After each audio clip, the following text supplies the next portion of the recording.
In June of 1942, a pivotal naval confrontation unfolded, marking one of the most significant battles of World War II as the United States of America faced off against the Japanese Empire. Fought exclusively with aircraft carriers positioned hundreds of miles apart, the Battle of Midway represented a groundbreaking naval conflict. It marked the inaugural major fleet engagement where opposing fleets never closed the gap to visually spot each other's ships. Victory or defeat depended not on the big guns of battleships, but on the carrier-borne bombers and torpedo bombers flying over vast tracts of ocean to seek and destroy their targets. Midway was the dawn of a new era in naval warfare. The Battle of Midway held paramount significance for Japan, as it was envisioned as the pivotal element in a grand strategy aimed at expanding the Empire's territorial reach deep into the Pacific. Midway Island, a crucial American stronghold, was slated for assault and occupation, while the United States Pacific Fleet, en route to defend it with its scarce aircraft carriers, would fall into an ambush, leading to its annihilation. Should the remaining vestiges of American naval might be ultimately shattered, Japanese dominance over the Pacific would remain unassailable for the foreseeable future. In fact, in the Battle of Midway, the Japanese carrier fleet, the mightiest in existence, was utterly destroyed, and Japan suffered her greatest defeat for over 300 years. During the Battle of Midway, Japan, at the zenith of its military strength, suffered not only a significant naval defeat, but also, in the span of a single day, sealed the fate of the Japanese Empire, leading it toward downfall and defeat. Since the early 1930s, Japanese conquests in China had caused ever-increasing friction with the United States. Starting in mid-1940, the United States imposed a prohibition on the export of arms, scrap iron, and other critical strategic resources to the Japanese Empire. Then, in July 1941, America led an international oil embargo and froze all Japanese overseas assets.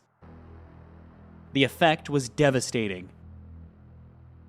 Up to now, 90% of Japan's oil had been imported, and her stockpiles were rapidly dwindling.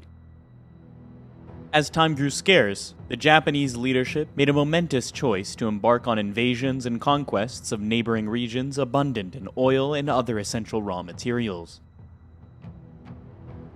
First, a major obstacle would have to be eliminated: the American Pacific Fleet, anchored at Hawaii. In the early hours just prior to dawn on December 7, 1941, a fleet of 360 bombers and fighters took off from Japanese aircraft carriers positioned 230 miles north of Hawaii. Their target was the 3 carriers and the 8 battleships of the United States Pacific Fleet, based in Pearl Harbor. In the span of just 2 hours, a total of 18 American warships, including 6 battleships, were sent to the depths, while an additional 90 vessels sustained damage from bombs or torpedoes. Almost 200 planes were destroyed on the ground, and over 3,500 U.S. personnel killed or wounded. The Japanese lost only 29 aircraft. It was a stunning victory. Shortly after noon the next day, the United States declared war on the Japanese Empire. Following the devastation of the U.S. Pacific Fleet, the path was cleared for the Japanese campaign of expansion and conquest. In advance of the impending onslaught, garrisons across the region had covertly bolstered their defenses, and thousands of troops had been assembled and readied for action. In the hours following the Pearl Harbor raid, Japanese aircraft launched attacks on American air bases located at Wake Island, Guam, and Luzon in the Philippines. With complete air superiority, the Japanese launched their invasions. Forces in French Indochina, already held by the Japanese, rapidly advanced into Thailand and Burma. Troops from the island of Hainan landed in Malaya. On that very day, an initial raiding force commenced the invasion of the Philippines, swiftly followed by larger-scale landings. Over the next 3 weeks, Wake Island and Hong Kong fell to the Japanese. Borneo and Caleb were invaded and Sumatra was occupied. On February the 19th, Japanese aircraft carriers launched a lightning raid on Port Darwin in northern Australia, sinking 12 merchant ships and eliminating Darwin as a valuable Allied base. Early March saw the climax of the Japanese expansion, the inevitable occupation of Java. In a little over 3 months, Japan had conquered 1/4 of the Pacific Ocean. By securing a stable oil supply and expanding the defensive perimeter around their homeland, Japan had successfully accomplished all of its immediate wartime objectives. Yet in spite of the breathtaking scale of the Japanese victories, there did remain one major threat to the security of her Pacific conquests. 3 aircraft carriers from the United States Pacific Fleet managed to elude the devastation at Pearl Harbor, and within a matter of weeks, each of them served as a central core for a newly formed task force. After minor raids on the Marshall and Gilbert Islands, 2 of the American carriers set sail on one of the most audacious missions of the Pacific War, to bomb Tokyo, the heart of the Japanese Empire. In early April 1942, the aircraft carrier Hornet embarked on a westward journey from the U.S. Naval Base in Alameda, California, to meet up with its sister ship, the Enterprise, which was sailing from Pearl Harbor. With adept maneuvering to bypass the protective string of Japanese-controlled islands, both the Hornet and the Enterprise managed to penetrate to a point within 825 miles of Japan's coastline. At 8:24 on the 18th of April, 16 Mitchells took off from the Hornet and struck a course for the Japanese capital. Flying low, they avoided Japan's fighter defenses, and 15 aircraft dropped their bombs on the city. All but one of the Mitchells escaped to safety in mainland China or Russia. Following the attack, famously referred to as the Doolittle Raid, which took its name from its commander, Japanese military leaders were deeply alarmed and concerned. Even though the raid had inflicted only minor physical damage, it delivered a significant blow to Japan's sense of national pride. The need to protect the emperor was at the very core of the armed forces' being, and an agony of shame swept through the high command. Japan's leaders swiftly arrived at the conclusion that there was just one means by which they could ensure the adequate protection of homeland and the emperor. The frontiers of the empire must be pushed even further into the Pacific. In October 1941, General Hideki Tojo had been appointed Prime Minister of Imperial Japan. In his role as the Army Chief of Staff, Tojo harbored a profound ambition to witness the successful culmination of the Japanese campaign in China. He firmly believed that the sole path to achieving this goal was to secure a decisive victory over the Western powers. On his appointment as Prime Minister, General Tojo had kept his post as Chief of Staff and the job of War Minister.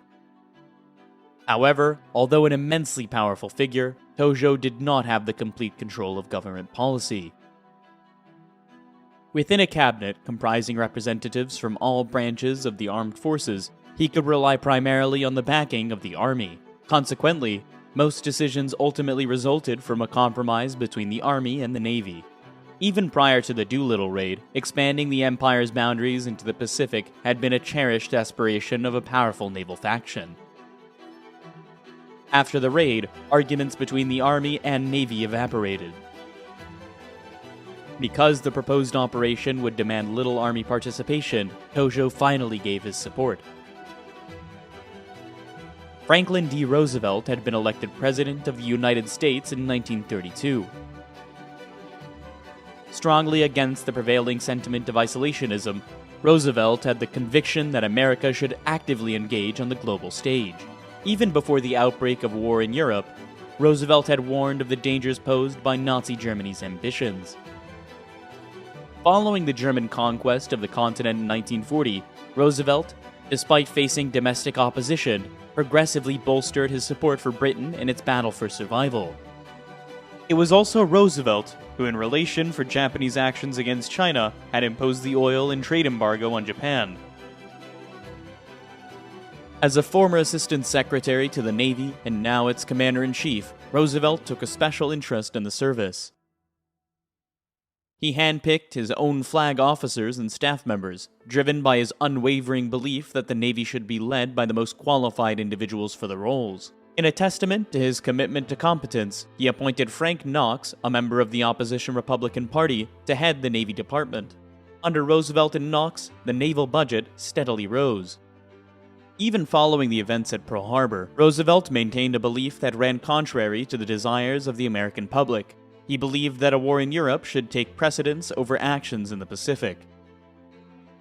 He understood that enormous resources would be needed to push back the tide of the Japanese conquest, and until the full might of American industry could be brought to bear, the United States would have to concentrate on holding the line.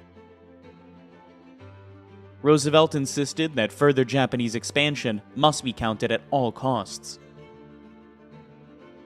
The Imperial High Command anticipated that the expansion of the Japanese defense perimeter in the Pacific, while presenting logistical complexities, would pose minimal substantive challenges.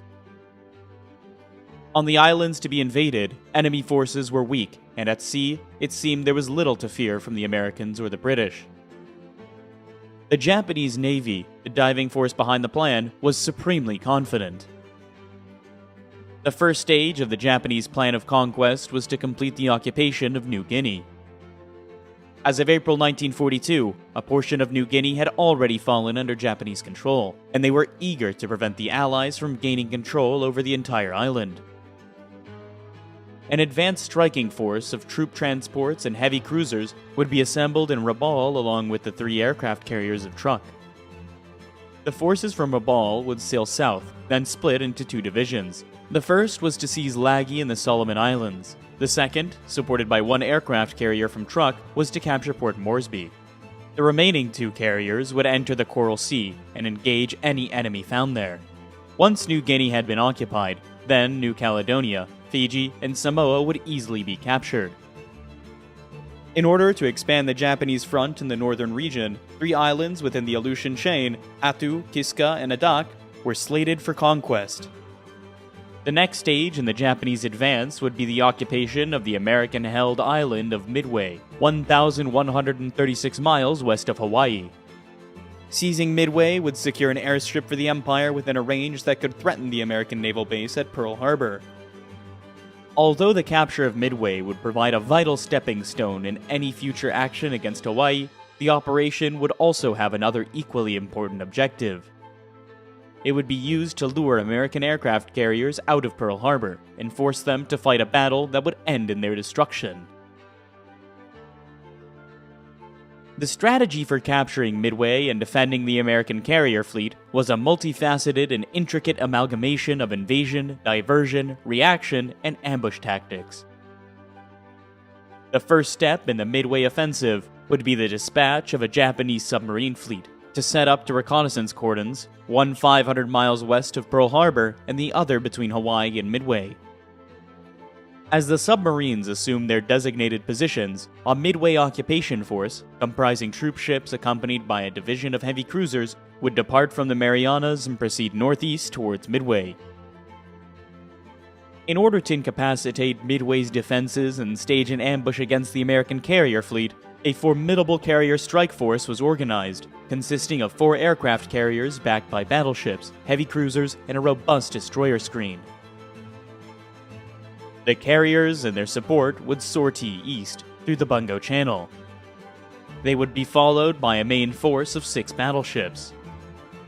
In the northern region, a second task force comprising carriers and transports, escorted by cruisers, destroyers, and battleships, would launch an attack on the Aleutian Islands.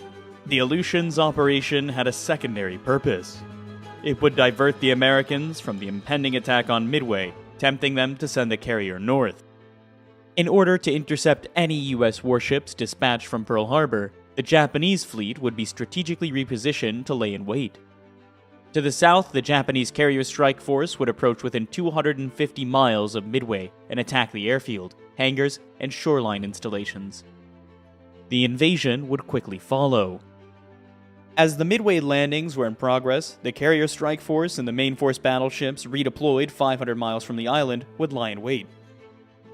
Upon the departure of the American fleet from Pearl Harbor and their detection by the submarine surveillance perimeter around Hawaii, or the long-range reconnaissance patrols originating from the Marshall Islands, the Japanese carriers would move into engagement.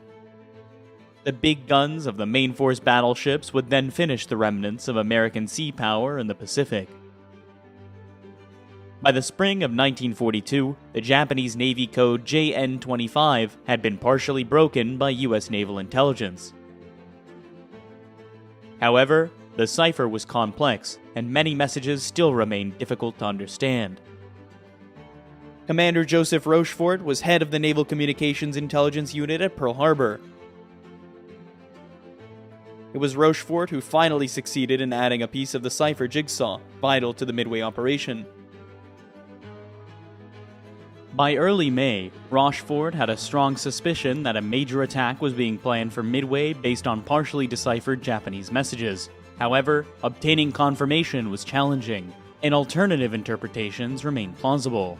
The code that the Japanese used to represent the island was unknown, but was supposed to be the letters AF.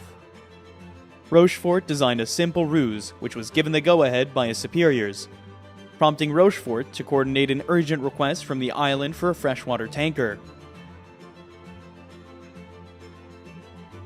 2 days later, on the 12th of May, an American listening post picked up a Japanese radio message AF is short of water.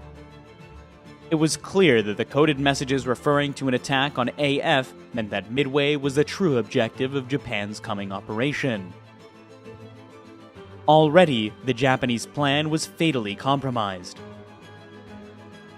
While the Americans would face a significant numerical disadvantage in the impending battle, the efforts of the code breakers at Pearl Harbor allowed them to make a more precise estimation of the likely date of the attack, narrowing it down to a range between June 4th and June 8th. Knowing that the Japanese invasion of the Aleutians was merely a feint, the Pacific Fleet could afford to concentrate its strongest naval force in the Midway area.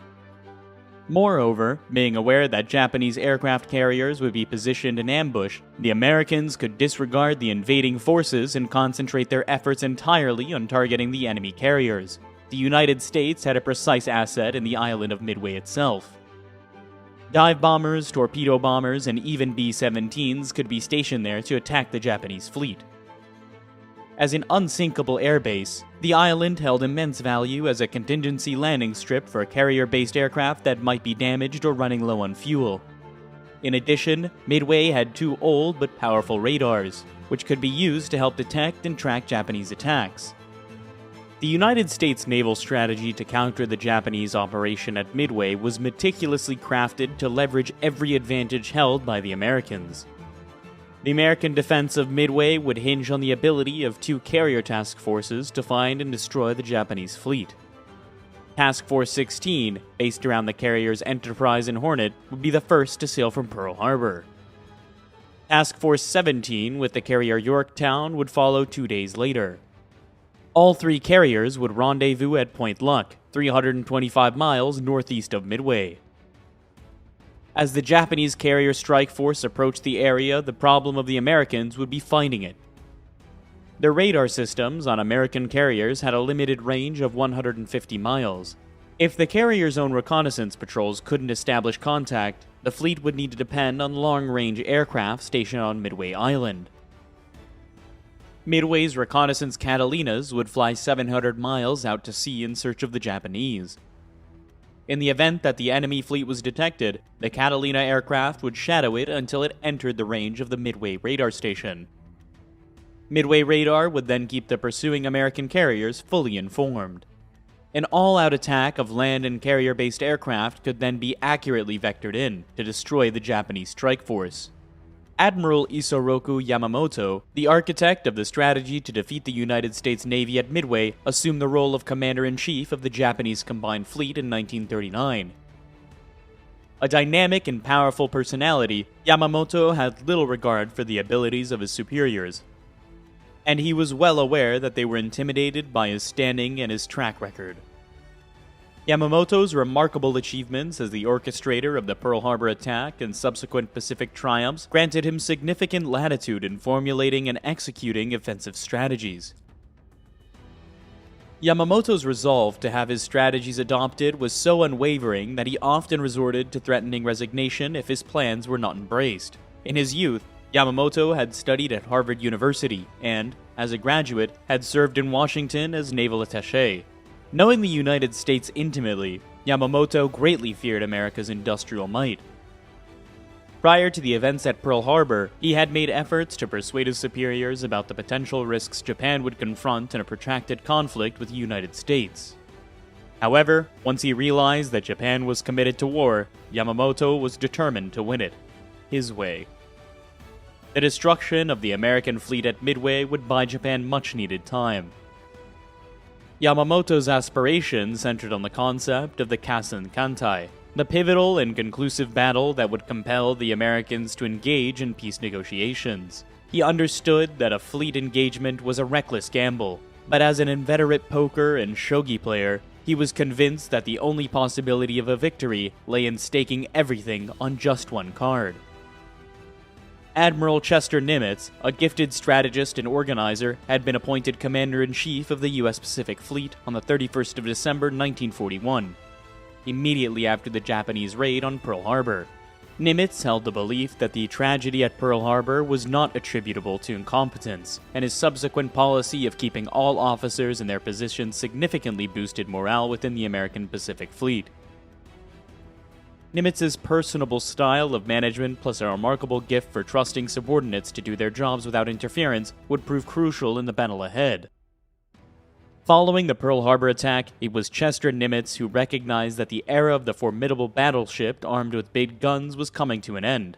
He understood that the future striking power of America's Navy would be centered around the aircraft carrier. While under Nimitz's direction, America's carrier building system was accelerated, for the moment, he would have to make do with what he had, just 4 aircraft carriers and their support ships. In spite of his slender resources, Nimitz would stick to the tactical doctrine he had always advocated. For aircraft carriers, attack is the best form of defense. To the Japanese Navy, the outcome of the forthcoming battle was never in doubt. So far, the war had yielded an unbroken string of successes, and the certainty of victory was shared by all ranks.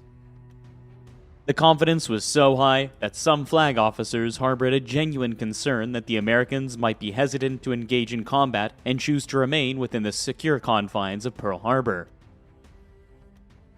One advanced seaplane squadron even sent a signal to its headquarters, requesting that all future mail should be directed to Midway.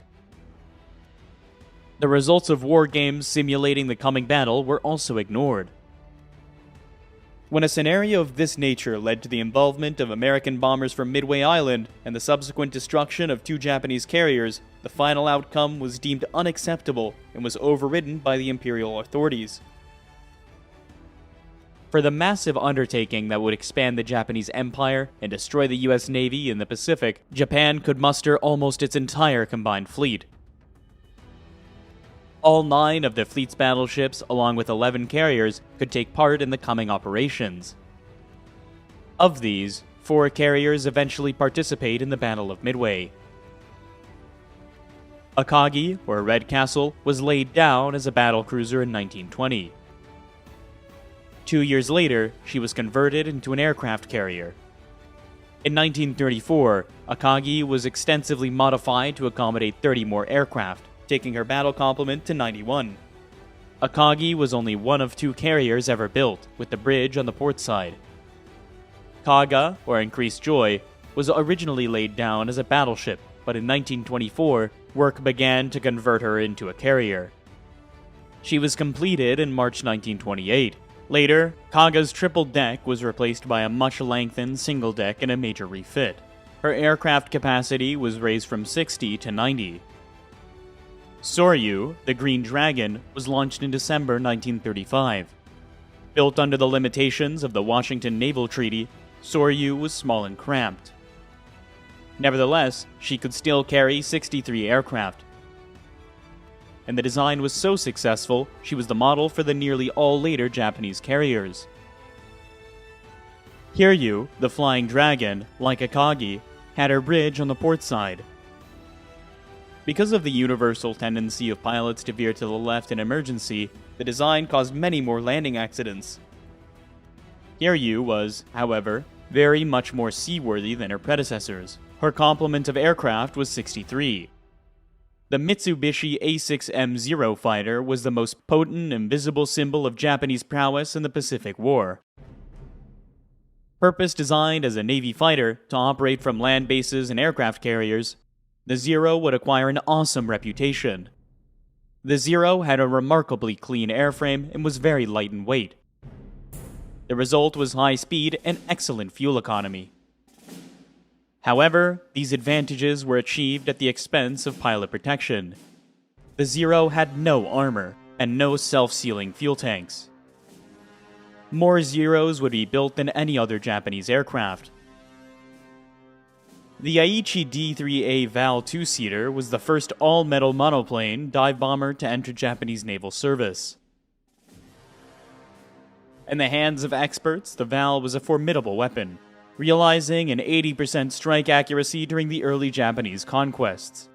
The aircraft was constructed with such robustness and maneuverability that even with a fixed undercarriage, it could transform into a highly proficient fighter once it had released its bombs. Although the Nakajima B-5N Kate was slow and poorly protected, it was at the time of Midway the best aircraft of its type in the world. On its introduction in 1937, it had boasted many advanced features such as folding wings, a retractable undercarriage, and integral wing fuel tanks. Effective as a conventional bomber, as a torpedo bomber, the Kate was devastating. The aircraft was armed with the excellent Type 91 torpedo.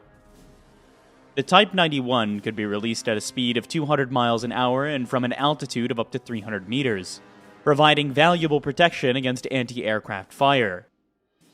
The naval pilots preparing for New Guinea and Midway operations were seasoned veterans of the attack on Pearl Harbor. They had gone to fly on combat missions in the Pacific and Indian Oceans. For Japanese pilots, the intervals between combat operations were entirely taken up by training. The motto was, train hard, fight easy. Japanese determination to achieve the highest standards in Navy flying had not come without a price. Pilot training was lengthy and expensive. Only 100 naval pilots graduated annually from the training schools, which proved insufficient to meet the continuous demands imposed on Japanese carrier forces since the war began. There had been no leave for Navy aircrew. The training of Japanese sailors and flight deck personnel was, if anything, even more arduous than that undergone by their pilot comrades. These men were conscripts, toughened by rigorous discipline and relentless battle training that ensured that a ship could be swiftly prepared for action stations, and a full strike force could be launched within 5 minutes. During the heat of battle, a flight could be rearmed, refueled, and airborne again within 1 hour. Although the combat readiness of Japanese sailors and airmen was unsurpassed, there was an underlying weakness in the Navy's preparation for the coming operations. Before Pearl Harbor, aircrew had been able to practice 4 bomb runs a day, and dive bombers had been expected to score 80% hit rates or better. There had also been extensive fleet maneuvers. Now, amidst the exacerbated fuel shortages that ignited the war, maneuvers and bombing practice faced even stricter limitations. At Midway, the consequences for the Imperial Navy would be nothing short of catastrophic. Soon after the attack on Pearl Harbor, it had become clear to senior American naval commanders that although the damage done was severe, it was far from the fatal blow the Japanese had intended. The Pacific Fleet's priceless aircraft carriers had escaped. The Japanese had been unsuccessful in their attempts to obliterate the ship repair yards, and they had overlooked the fuel depots at the bases, leaving substantial oil reserves untouched. In spite of Japanese efforts, Pearl Harbor still played host to a powerful American naval presence. Hawaii was the base for the United States' 3 Pacific Fleet carriers, plus 1/4 transferred from the Atlantic Fleet. Each carrier was supported by its screen of up to 2 heavy cruisers and 5 destroyers. Nearly 20 submarines protected the waters around Oahu and Midway Island.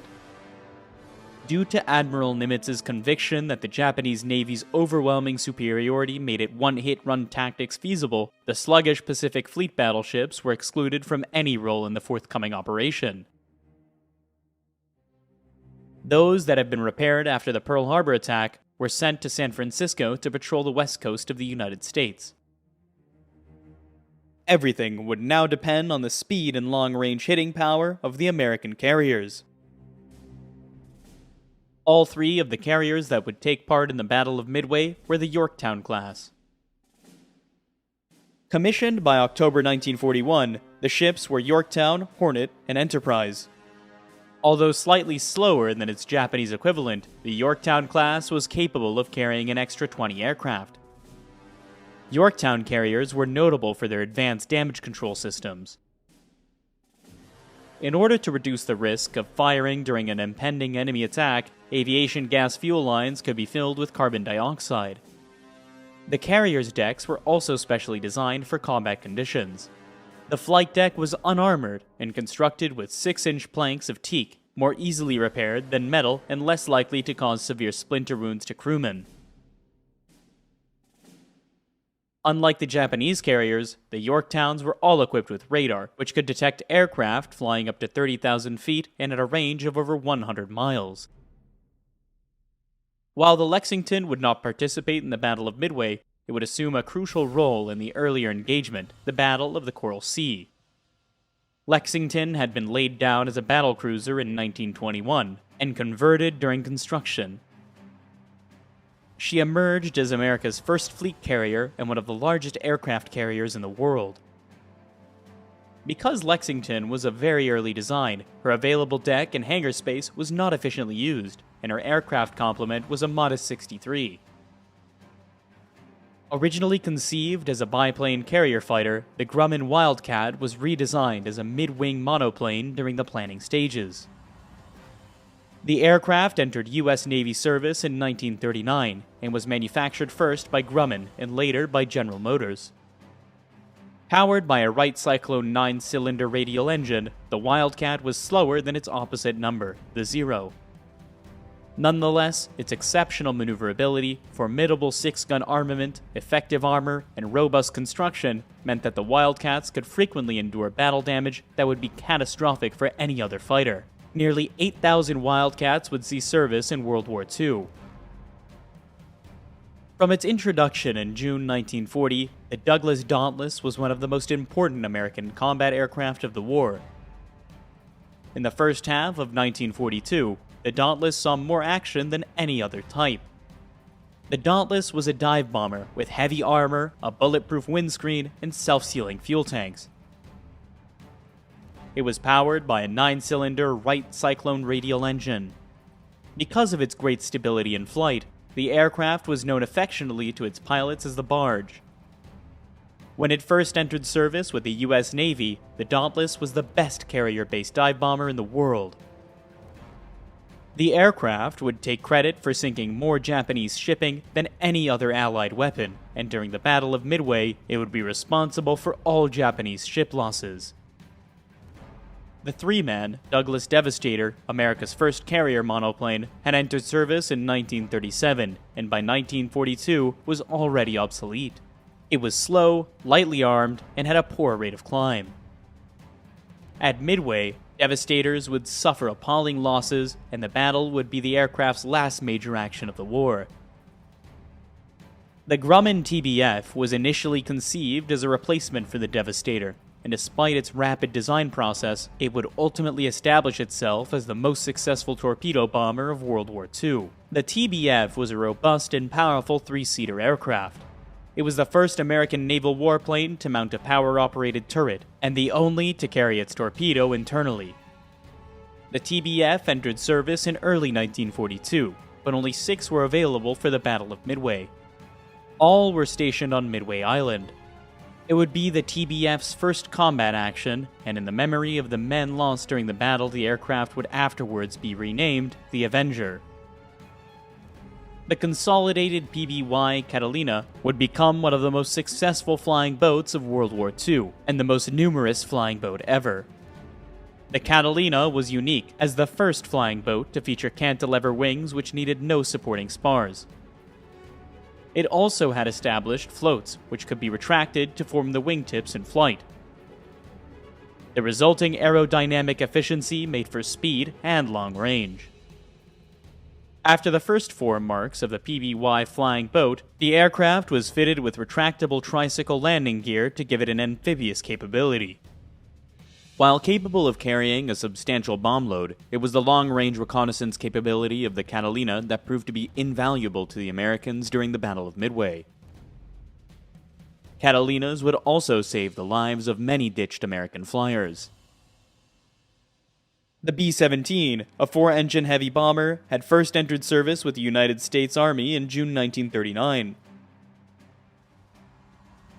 Despite the aircraft's later fame as a strategic bomber, its original specification was actually for a long-range anti-shipping weapon, a role it would indeed fulfill during the Battle of Midway, driven by political considerations.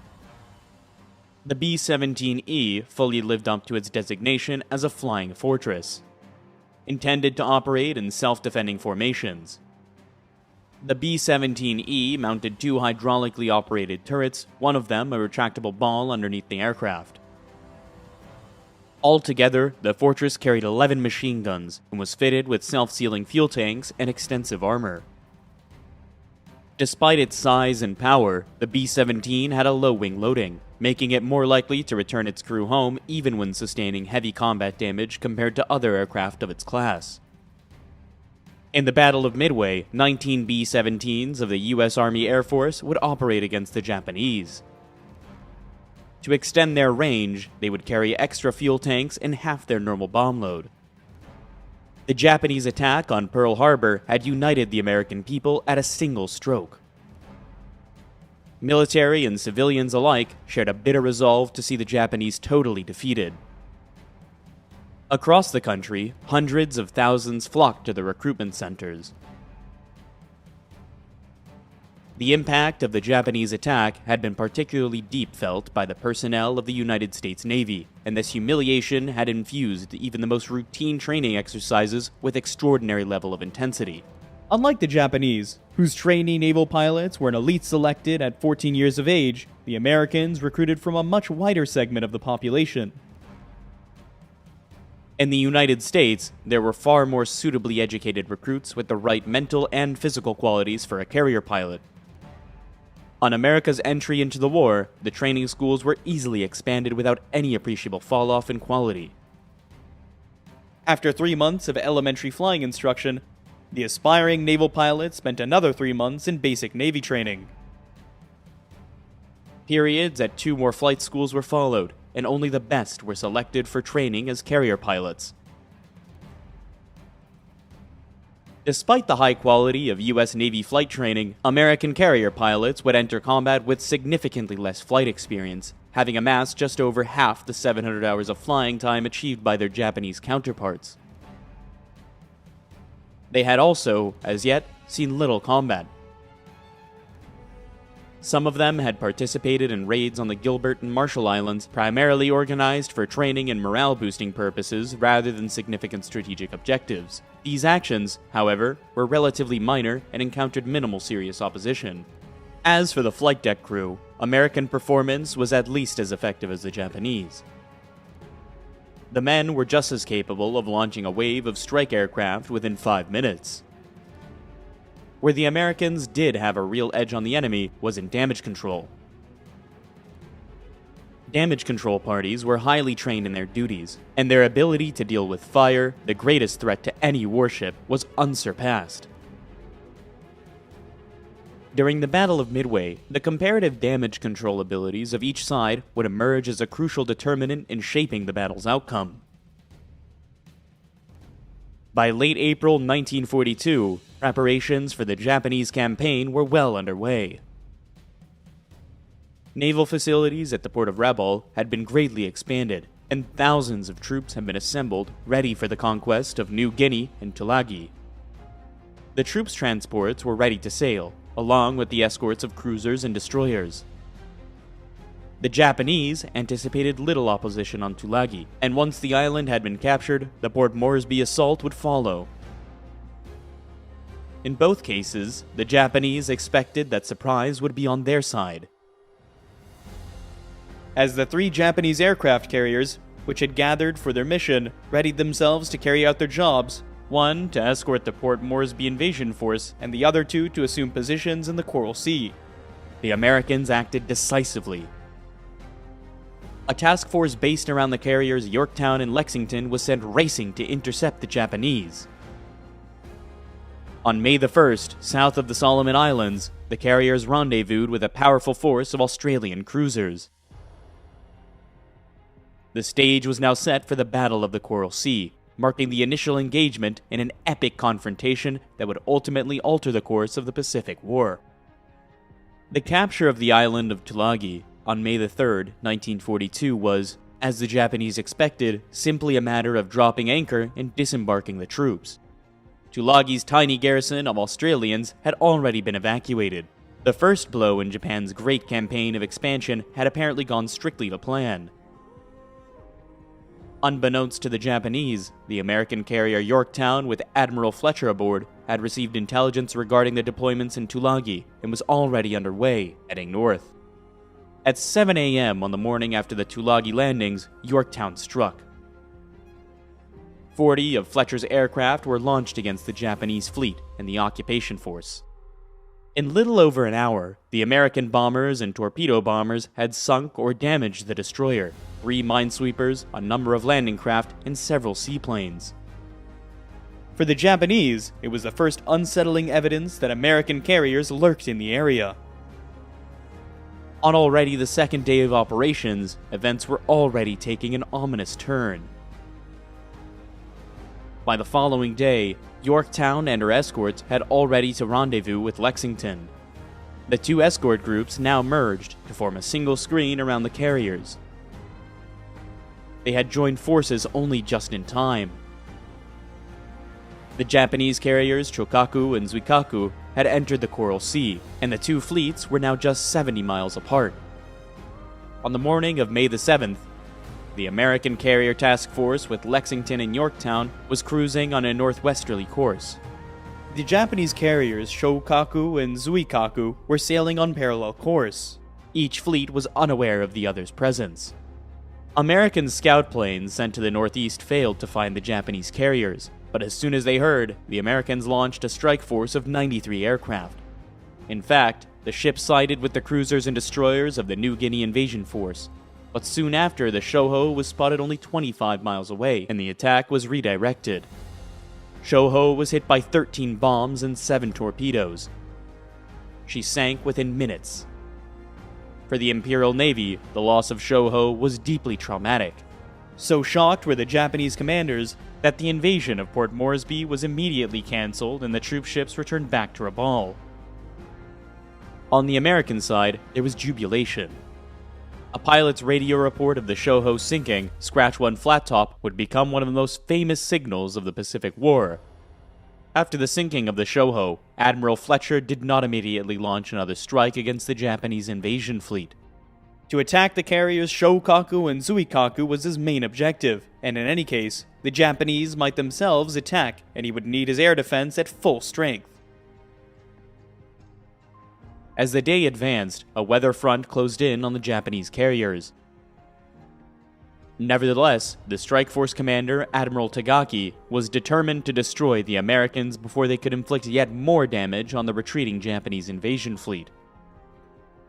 Choosing his best night flyers, Tagaki launched his attack in the late afternoon. The aircraft would have to return and land in darkness. The Japanese raiders, in spite of the poor weather, passed close to the American carrier group. The Americans, with the benefit of radar, easily detected the enemy formations and vectored their fighters to intercept. In a series of vicious dogfights, 10 Japanese aircraft were shot down. 11 more would crash after the mission, trying to land in darkness. For the Japanese, the raid was a fiasco. In the aftermath of this first carrier clash between the Imperial Navy and the U.S. Pacific Fleet, both sides considered attacking by night with their cruisers and destroyers. Both finally rejected the idea, fearing the absence of their protective screens. Instead, they withdrew, postponing the main action for another day. On the morning of May the 8th, the American and Japanese fleets were more than 100 miles apart. The Japanese had the benefit of low cloud cover, while the Americans were exposed under the clear blue skies. At 0600, both sides launched their reconnaissance aircraft, and within 2 hours, each fleet had discovered the other. On the American side, Yorktown and Lexington launched 70 bombers and torpedo bombers and 6 fighters. At almost the same time, Shokaku and Zuikaku launched 50 attack aircraft and 20 fighters. Although the Japanese carriers were close together, Zuikaku was hidden by a cloud, and it was Shokaku who fell victim to the Americans. She was hit by 3 bombs and so badly damaged that she would later be unable to recover her aircraft. Most would be forced to ditch into the sea. The American carriers, using their radar, detected the approaching Japanese raiders 70 miles away. 12 Wildcat fighters were scrambled, but only 3 reached a high enough altitude to attack, and no Japanese aircraft were destroyed. Yorktown was first to be hit. A single bomb found its target. The next victim was the larger and less maneuverable Lexington. 2 bombs struck her deck, inflicting minor damage. But far more seriously, 2 torpedoes impacted her port side. Even after the Japanese bombs and torpedoes had struck, Lexington continued to fight. But soon after the battle, she began to list to port. By pumping oil from one side of the carrier to the other, the crew managed to right the vessel, and she was soon capable of maintaining 24 knots. It looked as if Lexington might be able to reach home under her own steam. However, at 14:45, an explosion ripped through the carrier, and soon fires were raging out of control.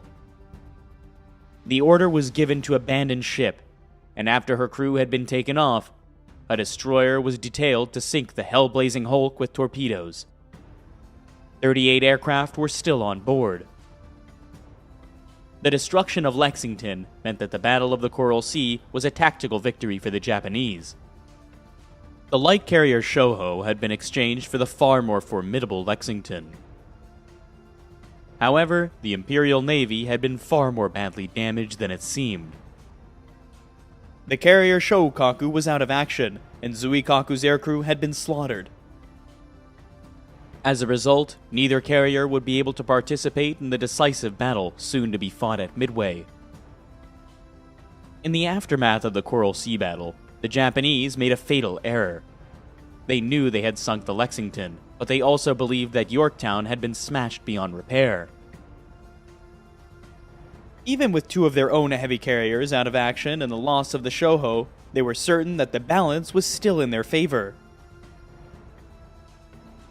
The remaining Japanese carriers, supported by battleships and heavy cruisers, would still have more than enough firepower to send the American Pacific Fleet to the bottom of the ocean. The Japanese main force for the Battle of Midway was based in Hashirajima in Japan. The main force was commanded by Admiral Yamamoto himself. Yamamoto had 7 battleships, 3 light cruisers, 2 seaplane carriers, 1 light carrier, and 20 destroyers. Attached to the main force was Admiral Chuichi Nagumo's carrier strike force, the most powerful carrier fleet at that time in the world. His heavy cruisers, Hiryu, Soryu, Akagi, and Kaga, would be escorted by 2 fast battleships, 3 cruisers, and 11 destroyers. The Midway invasion force was commanded by Admiral Nobukate Kondo. Its main body was made up of 2 battleships, 4 heavy cruisers, 1 light carrier, and 7 destroyers. Subordinate to Admiral Kondo was the Midway occupation force commanded by Rear Admiral Reisa Tanaka. Tanaka had 12 transports with 5,000 troops and a screen of 1 light cruiser, 10 destroyers, and 3 patrol boats. At the Guams and the Marianas was the Midway support force under the command of Rear Admiral Taeko Kurita. Kurita had 4 heavy cruisers and 2 destroyers. As well as his Midway forces, Admiral Yamamoto had an overall command of the Aleutians fleet. Based in the anchorage of Ominato in the northern island of the Japanese homeland. The northern force was made up of a carrier striking force with 1 heavy and 1 light carrier, 2 cruisers, and 3 destroyers. There was also an invasion fleet of 4 transports carrying 1,000 soldiers accompanied by a 7-strong destroyer screen. With the Lexington sunk and the Yorktown badly damaged in the Coral Sea, the U.S. Pacific Fleet had been critically weakened. Yorktown went to the dry dock in Pearl Harbor with damage estimated to need at least 3 months to repair. In fact, the yards achieved near miraculous results. The job was done in 3 days, with 1,500 men working around the clock. How much minor damage had not yet been put right, and as the carrier sailed, scores of dockyard crew remained on board. Admiral Chester Nimitz, overall commander of the U.S. Pacific Fleet, would stay in Pearl Harbor throughout the Battle of Midway. Communicating with the ships by radio, Nimitz divided his carriers into 2 task forces. Task Force 17 was commanded by Admiral Frank Fletcher, veteran of the Coral Sea. Fletcher had Yorktown as his flagship, 2 cruisers and 6 destroyers. Fletcher also had operational command of Task Force 16, led by Admiral Raymond Spruance. Spruance had the carriers Enterprise and Hornet, along with 2 cruisers and 11 destroyers. From Pearl Harbor, Admiral Nimitz deployed 19 submarines for reconnaissance and attack, which would patrol off Midway and Hawaii. He would also call on aircraft based on the island of Midway itself. The U.S. Army Air Force had 4 B-26s and 19 B-17E bombers. The Marines fielded 20 Buffalo and 7 Wildcat fighters. They also had 11 Vindicator and 16 Dauntless bombers. The Navy had 38 Catalinas and 6 TBF torpedo bombers. The island was also defended by the 6th Marine Defense Battalion of 3,000 men. On the morning of May the 27th, the Japanese carrier strike force under Admiral Nagumo sailed from Hashirajima. By nightfall, they had entered the Pacific and were heading for Midway. The following day, the Aleutians invasion force and the main body of warships sorted from Ominato. At the same time, far to the south, the Midway invasion force, with its escort of destroyers and invasion support force of heavy cruisers, sorted from the Marianas. Last to leave port, on the 29th, were the invasion force main body and Yamamoto's fleet, each of battleships, cruisers, and destroyers. Although Admiral Nimitz and his senior commanders knew that Midway was to be invaded, for security reasons, no one on the island was told that the mightiest concentration of naval power in history was bearing down upon them. Piecemeal, Midway's marine garrison was reinforced and the island's anti-aircraft defenses were strengthened. Every day, the Catalina flying boats patrol the ocean around the island in greater numbers. Although none of their crew knew yet precisely what they were searching for. The Japanese, too, had begun their reconnaissance effort. An advanced submarine force had been at sea for many days, racing towards Hawaii. Its task would be to set up a picket north of Pearl Harbor and report the strength of any American fleet dispatched to Midway. The submarines were in fact already too late.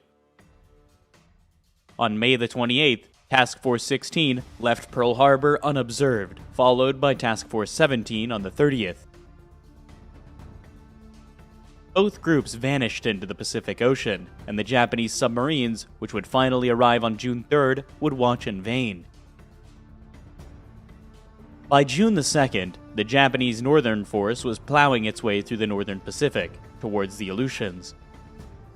The island, although of immense strategic importance to the United States, were sparsely manned, the only forces of any consequence deployed at Dutch Harbor.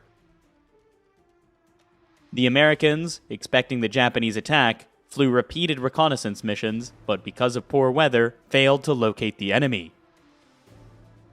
The Japanese at first feared little better, but a second strike group did succeed in bombing Dutch Harbor. Over the following days, troops from the Special Naval Landing Force occupied Kiska and Attu. Although the Aleutians operation was in tactical terms a complete success, and the Japanese occupation of the islands would be a thorn in the American side for some time to come, the primary objective of the invasion had failed.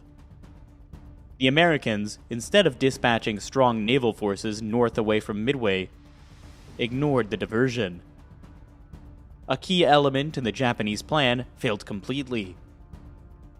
While the Japanese Northern Force was launching its attack on the Aleutians, hundreds of miles to the south, Nagumo's carrier strike force was fast approaching Midway. 200 miles behind Will Yamamoto's main force battleships and steaming from the southwest, the Midway invasion fleet. With no cloud cover, the invasion flotilla was desperately exposed, and by now, Midway's Catalinas were sweeping a huge arc of ocean, up to 700 miles, covering all the likely approaches to the island. It was on June 3rd at 0900 hours that a Catalina made the first sighting of Japanese ships off Midway. The pilot reported 2 cargo vessels. 21 minutes later, another Catalina, flown by Ensign Jack Reed, and just beyond the extreme limit of its allotted search, spotted a large formation of ships. The message dispatched to Midway read, "Sighted main body," and a few minutes later gave its bearing and range. Although the distance, 700 miles, was within the capabilities of Midway's B-17 bombers, which already had their extra fuel tanks fitted and were armed and waiting, Midway's commanders were unwilling to commit their forces without more information. It would be another 2 hours of steadily mounting tension before a radio message confirmed the sighting of a large body of Japanese warships. Meanwhile, reports of the sighting were passed on to the American carriers. The 2 American carrier task forces were waiting 325 miles to the northeast of Midway. The Catalina's report placed the Japanese main body to the southwest. However, Nimitz was confident of his intelligence sources and certain that the ships were only the Japanese invasion force. Nimitz signaled his commanders, "The carrier strike force will hit from the northwest, tomorrow." Fletcher ordered the Enterprise and Hornet to change course, and both task forces headed south to lie in wait. With the sighting of the Japanese invasion fleet confirmed, Midway's B-17s were finally given the order to attack. At 12:25 hours, 9 bombers lumbered down the island's runway to launch the first attack of the Battle of Midway. It would take over 4 hours for the B-17s to reach the enemy fleet and begin their high-level runs. Because of their extra fuel tanks, the fortresses were carrying only 36 500-pound bombs between them. None struck home. From altitude, the effects were hard to judge, and the crews reported hits on 6 vessels, including 2 battleships. In the aftermath, the U.S. Army Air Force would claim a major victory for land-based high-level bombers. Throughout the night of June the 3rd, the atmosphere on Midway was tense, but confident. The reports of B-17 crews were encouraging. Everyone believed that at least some damage had been done to the Japanese fleet. During the night, a Catalina torpedo attack on the invasion transports did succeed in hitting 1 Japanese oiler. Insignificant in real terms, but heartening for the waiting Marines. At first light, Midway's Catalinas were once more dispatched on their reconnaissance patrols. Because a Japanese raid on the airfield was almost certain, the B-17s were ordered to take off once more to prevent them from being caught on the ground. As the Japanese carrier strike force steamed at 24 knots on its final run into Midway, sailors and aircrew prepared themselves for the ordeal ahead, with traditional toasts and worship at the Shinto shrine on board every Japanese warship. All were keenly aware that they were about to strike the first major blow in a battle on which depended not only on their own lives, but the future of the Japanese Empire. At 0430 hours, Admiral Nagumo turned his carriers into the wind and launched his first strike wave, 108 aircraft in all. The rest, including his most experienced aircrew, were held in reserve in case any American warships were discovered. Nagumo believed the possibility extremely remote, so only after his first wave had been sent to Midway did he order the reconnaissance aircraft to begin their search on the surrounding ocean. The search, mounted by the Japanese carrier strike force, was conducted by only 7 aircraft from 5 ships. Akagi and Kaga each launched 1 Val at 0430 hours. Both aircraft were to search 300 miles out and could cover an area 60 miles wide. At the same time, the battleship Haruna launched one float plane with a range of 150 miles. The cruisers, Tone and Chikuma, were each dispatched 2 float planes. But technical problems delayed Tone's aircraft for up to half an hour, and one of Chikuma's developed engine trouble and would have to turn back. The search was dangerously incomplete. As the Japanese scouted for American carriers, the Catalinas were in their turn looking for the Japanese. At 0530 hours, a single enemy carrier was sighted. On Midway Island and on the ships of the American task forces, the effect was electrifying. The Japanese were exactly where Admiral Nimitz had expected them to be. Shortly after the first sighting, one more vital piece of information was received from the Catalinas. A wave of strike aircraft was approaching the island. To Admiral Spruance on board the Enterprise, it was a priceless piece of information. Soon after the aircraft had hit Midway, the Japanese carriers would have to retrieve them for rearming and refueling. At that point, the carriers would be supremely vulnerable. As the Japanese strike wave came within range of Midway radar, all the island's remaining aircraft were scrambled. When the enemy arrived, the runways and hangars would be clear. Midway's fighters would be waiting to meet them, and the island's force of bombers and torpedo bombers would already be on their way to strike back at the Japanese carriers. In spite of the valiant efforts of Midway's mostly obsolete fighters, the Japanese bombers and dive bombers broke through without having lost a single aircraft. However, as soon as the lead attackers came within range of the island's anti-aircraft guns, they were met by a hail of fire.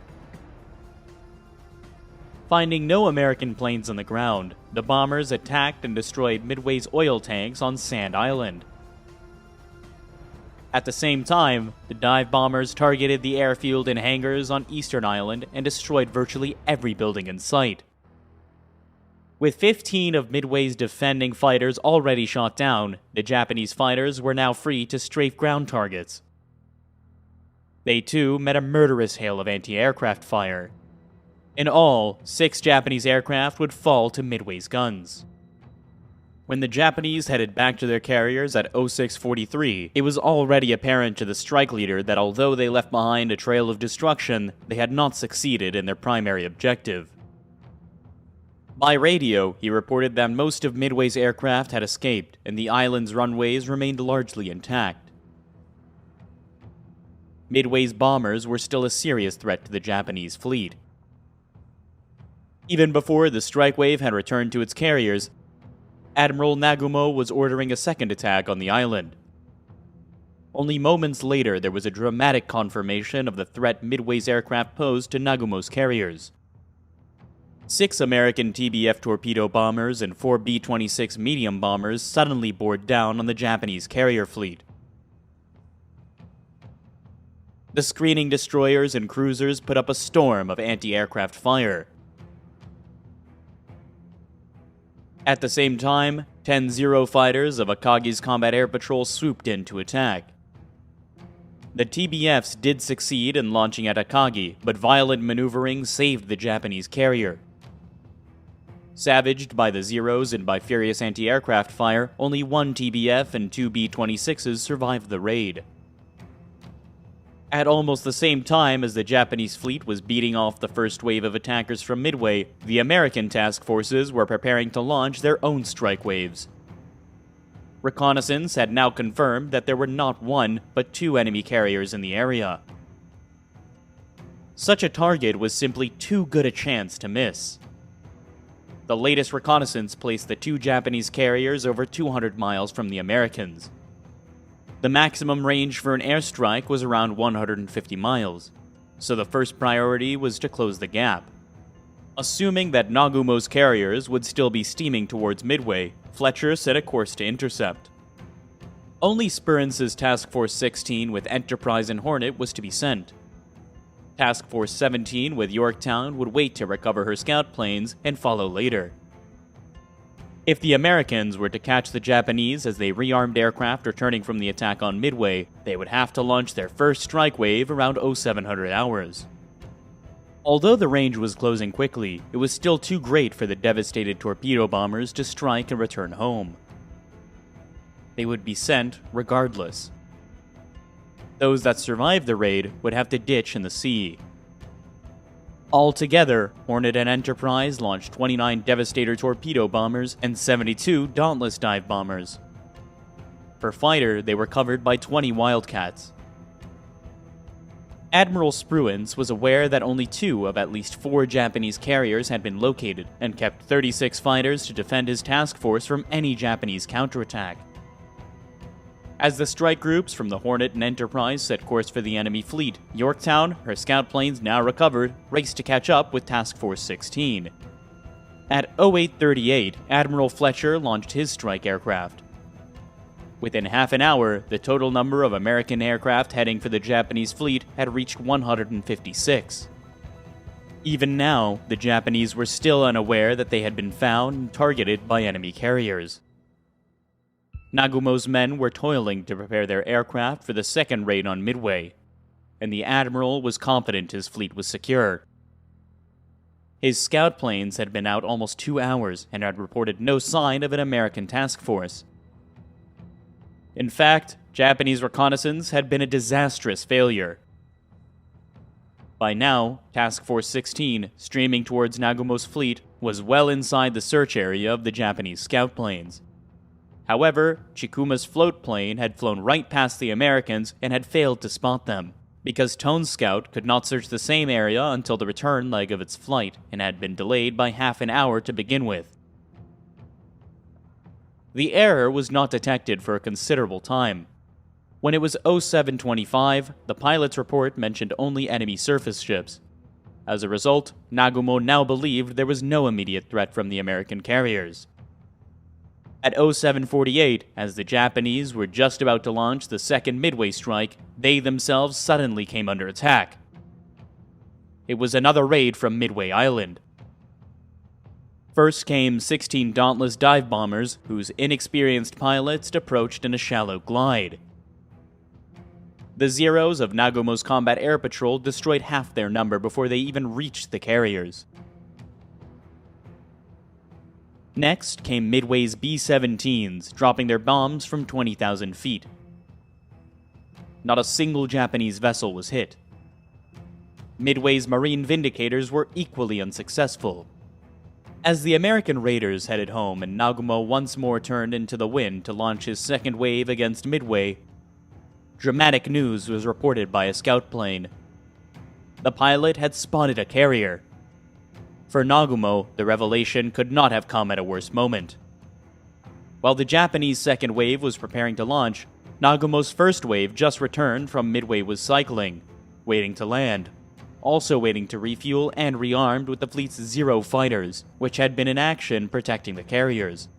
If Nagumo were to launch his second wave against the reported enemy carrier, they would have to go without fighter cover.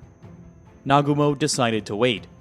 He would return his second wave below decks, recovering his circling aircraft for refueling, then launch a full-scale attack on the American fleet. At 0917, with all their aircraft recovered, the Japanese carriers, up to now heading towards Midway, turned east-northeast to close with the American force. Nagumo's strike force would be ready to launch at 10:30 hours. As the Japanese surged ahead at 30 knots, the decks of Nagumo's carriers were chaotic. Flight crews struggled frantically to refuel and rearm their aircraft. Bombs and torpedoes lay everywhere, and there was no time to follow safety procedures. And unknown to the Japanese, who had no radar, the first American torpedo bombers were only 3 minutes away. The American air group from Task Force 16 that followed a course based on the assumption that the Japanese fleet had carried on sailing towards Midway. Instead, Nagumo had changed course. As a result, most of the dive bombers and fighters from Hornet, 45 aircraft in all, failed to find the enemy. A second group of Hornet's aircraft had also at first missed Nagumo's fleet, but had then turned north and within minutes had found the Japanese carriers. The first target for Hornet's torpedo bombers was Akagi. As the squadron swept in at low level, the Zeros pounced. The few Americans that survived were torn apart by the fleet's anti-aircraft fire. Not one torpedo bomber and only one pilot survived. Within minutes of the first raid, torpedo bombers from Enterprise and Yorktown began their attack. Once again, the American pilots were slaughtered and no enemy ships were hit. Only 6 raiders survived. With the torpedo attacks beaten off and his fleet still fully unscathed, Nagumo was at last ready to send his waiting strike aircraft against the American carriers. Just as the launch signal was about to be given, American dive bombers, which had been lurking high in the clouds, pounced on the carriers. The first victim was Kaga. The time was around 10:20 hours. The first bomb to strike Kaga landed on the rear of her flight deck, squarely amongst aircraft, armed and waiting to take off. 2 more hit near her forward elevator. Another exploded in the hangar below, igniting fuel and detonating bombs. Kaga was left a raging inferno within minutes, and almost everyone on her bridge was killed. As Kaga burned, Akagi was launching its first Zero fighter for the attack that was supposed to smash the American fleet. At that moment, 3 Dauntless dive bombers struck. The first hit on Akagi landed near her midships lift and exploded in the hangar. The next fell amongst the parked aircraft on her deck. Fuel and bombs ignited immediately, killing the elite of the Japanese air fleet in their cockpits. Within minutes, the fire had spread forward, and Admiral Nagumo's flagship was doomed. The next victim of the American dive bombers was Soryu.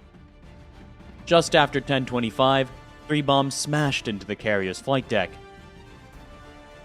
The first bomb fell between Soryu's second and third lifts.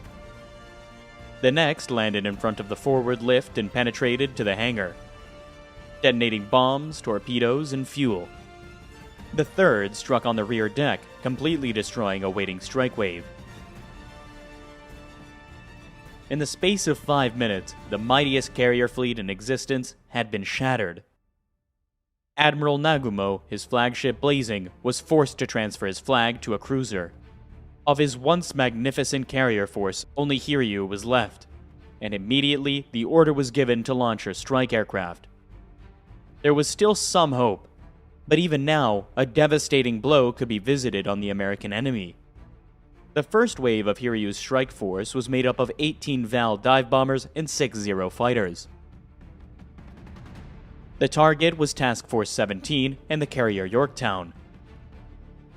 Shortly before noon, the Vals were detected by Yorktown's radar. Already, 12 Wildcat fighters were in the air covering the carrier, and another 15 were on the deck refueling. These were ordered to launch at once. At the same time, Yorktown's aviation gas lines were shut down and her fire suppression system was activated. The Japanese strike wave, approaching at 10,000 feet, ran straight into Yorktown's fighter defenses. 10 were shot down by the Wildcats. The 14 survivors headed straight for the American carrier. 5 Vals survived the gauntlet of Wildcats and the hail of fire put up by Yorktown and her escorts. 3 bombs plunged into Fletcher's flagship. The first bomb struck Yorktown's flight deck and exploded. The second penetrated and burst below the funnel, damaging all but one of the ship's boilers and destroying her radar room. The third bomb crashed through Yorktown's #1 elevator and deep into her hangar. In spite of being hit by 3 bombs, so good was Yorktown's damage control that potentially catastrophic fires were quickly put out. No fuel or magazines exploded, and amazingly, Yorktown was streaming at 20 knots and able to recover and relaunch her fighters within 1 hour and 40 minutes of the attack. By now, the surviving Japanese carrier Hiryu had launched her second wave. A scratch force of 10 Kate torpedo bombers and 6 Zero fighters. Once again, American Wildcats savaged the raiders, but 9 torpedo bombers survived and swept into the attack. Because Yorktown was no longer belching smoke, she was mistaken for one of the unscathed sister ships. Although 5 more Kates were destroyed by anti-aircraft fire, 4 launched their torpedoes. Yorktown was hit twice on the port side, and one of the raiders deliberately crashed onto her deck. Within seconds of the strike, Yorktown was racked by explosions and began to list to port. At 1500 hours, the order was given to abandon ship. As the first of Yorktown's crew were being taken off by her attendant destroyers, aboard Enterprise, Admiral Spruance received news from a scout aircraft that Hiryu had been spotted. The Japanese carrier was 100 miles northwest of the dying Yorktown. At 1530 hours, Enterprise launched 24 Dauntless dive bombers and Hornet another 16. Meanwhile, Hiryu was recovering and refueling her last remaining aircraft for a third strike against the American carriers. At 1705, the Dauntless, undetected by Hiryu's combat air patrol, screamed down out of the sun. Hiryu maneuvered violently, but 4 bombs found their target. The first 2 bombs to hit blew Hiryu's number 1 lift clean off, and left the whole forward deck a massive flame. The other 2 penetrated to the hangar, where bombs and fuel exploded violently. The waiting aircraft at the rear of the flight deck blew up, killing almost all their pilots.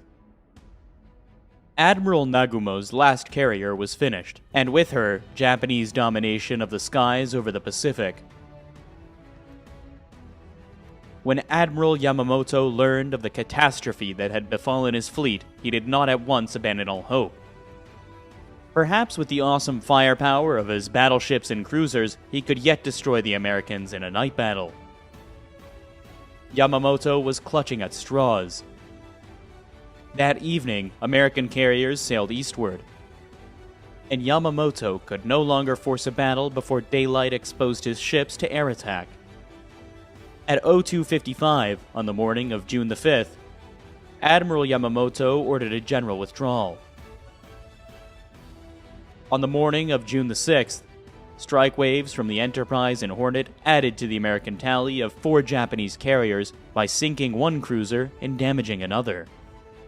With them, the number of Japanese dead rose to 3,500 men. On the American side, the cost of victory was the carrier Yorktown, finally sunk by torpedoes from a prowling Japanese submarine, and the destroyer Hammond that had been lying alongside. In all, 307 aircrew, sailors, and Marines had died. For the United States, the Battle of Midway would prove the turning point in the fight against Japan. Unable to replace her losses in carriers and aircrew, the Japanese Empire would never again be capable of taking the initiative. Japan had not only suffered the greatest defeat in her history, but had, in a single day, lost the Pacific War.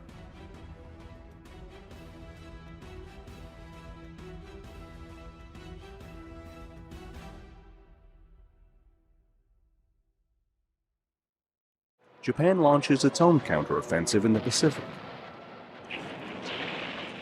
Theirs is unlike anything America has seen before. Japanese aircraft head straight towards U.S. destroyers, battleships, and aircraft carriers, flown by men prepared to sacrifice their own lives. It is known as Kamikaze, where pilots turn their planes into missiles. Suicide missions intended to cripple the American war machine as they inch closer towards the heart of Japan. These pilots follow the rule of divine wind. Loyal to the Emperor and their homeland, they are willing to die for both. Their weapons are their bodies. Their targets are American ships, pilots, and sailors. This is a story from 2 different perspectives. From the men willing to die for their country, and from the men determined to stop them.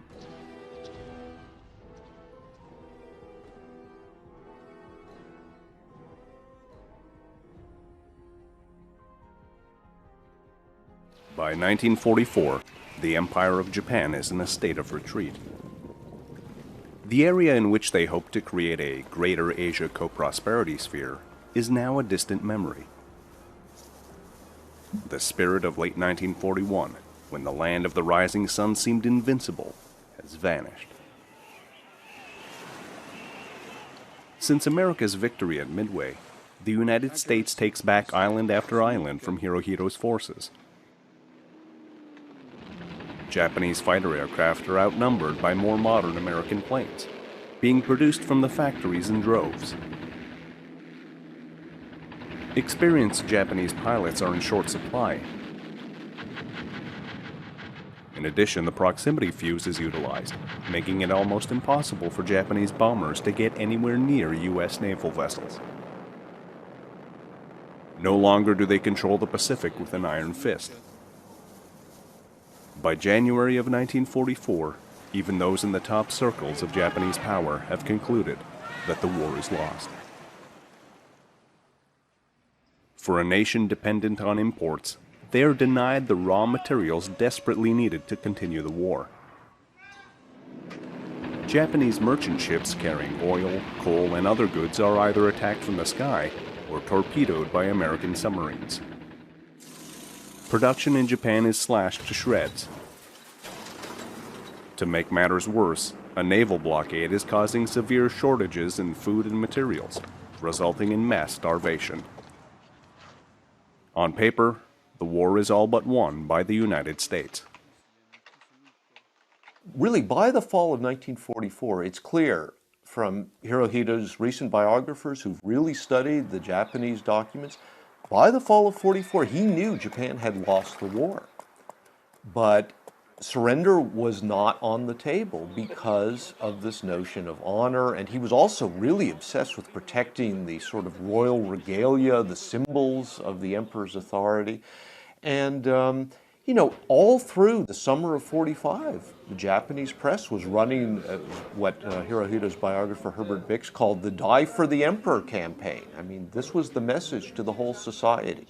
As the American invasion forces got closer and closer to the homeland, it became an even bigger and more purposeful strategy to not necessarily to win the war, but to make the cost of getting closer and closer to the Japanese homeland so great that they'd be able to achieve a negotiated peace. For America, the road to Tokyo has been a bloody affair, with thousands of troops killed in the process. The Japanese proved themselves to be warriors, fighting until their last breath, based on a sacred samurai code known as Bushido. Surrender is not an option for its citizens, who are told that they will be shamed forever if they give in to the Americans. The Army and Marines had certainly encountered this in some of the islands that were taken where Japanese civilians committed suicide rather than be taken prisoner, and they were essentially told and ordered to, oh, you don't know what's going to happen to you, and it's part of this honor not to be taken prisoners. So there had been this sort of preview of the same mentality that American forces had encountered already. United States generals realized that if the resistance on these islands is this fierce, the invasion of Japan itself could be the mother of all bloodbaths. The rules of war were that you fought until your last breath, and that was expected of your enemy as well. So the concept of surrendering was something that the Japanese military did not recognize or respect. And it had big consequences on both sides during the conflict, that it was no quarter on both sides. With the acquisition of island outposts by U.S. forces, landing strips are prepared for the arrival of the massive B-29 superfortress. Being twice the size and having twice the range of the B-17, this gigantic bomber is what America hopes will be the deciding factor in the Pacific, having the capability of flying over Yokohama, Nagoya, and the capital city of Tokyo, allowing for a massive bombardment of the Japanese home islands. Massed B-29 attacks, hundreds of bombers flying in close formation, dropping incendiaries, were extraordinarily effective in burning Japanese cities. There's no question about that. The attack in Tokyo, again, this is conventional bombs, incendiaries, burned square miles of the city, did huge amount of damage, probably caused 100,000 or so civilian deaths, rivaling what possibly even exceeding what the atomic bombs did. If the war can be won from the air, hopefully a D-Day style invasion in the Pacific can be avoided. Yet, despite all the deaths and starvation throughout Japan, its military still refuses to acquiesce to the demands of an unconditional surrender. By mid-1944, with American forces ready to take back the Philippines, it becomes clear that the people of Japan will not accept defeat without a fight to the death. Their loyalty is to Emperor Hirohito, and the idea of foreigners occupying the homeland is a concept completely alien to them. They would rather die than surrender to America. It is this belief system that allows the kamikaze fighter to emerge. A lot of people who've written about the kamikaze suggest that there's some origins in the Shinto religion and the samurai code, and I think that's undeniably true, but it's also stretching it. That there was this, certainly a Japanese martial tradition, there was this notion of personal loyalty to the emperor, and that was clearly driving it. Hirohito himself was very impressed and very supportive of the whole idea of these special attack forces and thought, well, this is the supreme expression of the devotion of the Japanese people to their emperor personally. That's how he viewed it. In order to protect a perimeter of islands giving America the ability to bomb Japan, squadrons of volunteers begin enlisting for their own version of a divine wind against the United States. A decision was made, and basically it was during the Battle of Leyte Gulf, that the best chance they had of taking out an American fleet, an American invasion fleet, was to purposely crash their aircraft into these ships. Unable to sink numerically superior aircraft carriers through traditional methods, they instead must resort to the doctrine of kamikaze. If this had been the United States and the Japanese were advancing on our homeland and we had disadvantages in terms of resources, aircraft, and pilots, and wanted to fend off an advancing enemy, certainly, anything becomes possible. Under the leadership of Admiral Onishi, thousands of men trained for what will be their last mission. A true believer in the Bushido Code, Onishi, with the Emperor's blessing, begins organizing a suicidal war plan. The Oka, a piloted rocket bomb, is authorized along with a human torpedo known as the Kai-10, as weapons to be used against American ships. There were a small number of special purpose kamikaze aircraft built, the most famous of which was the so-called Cherry Blossom, which was basically a bomb with stubby wings and a cockpit welded on top and a solid rocket motor, and this was dropped from a bomber. The solid rocket motor would be used to accelerate this into a dive approaching 600 miles per hour, so that was particularly difficult to counter when you had such a high terminal speed. These are in addition to the thousands of kamikaze pilots being trained for their final act in uniform.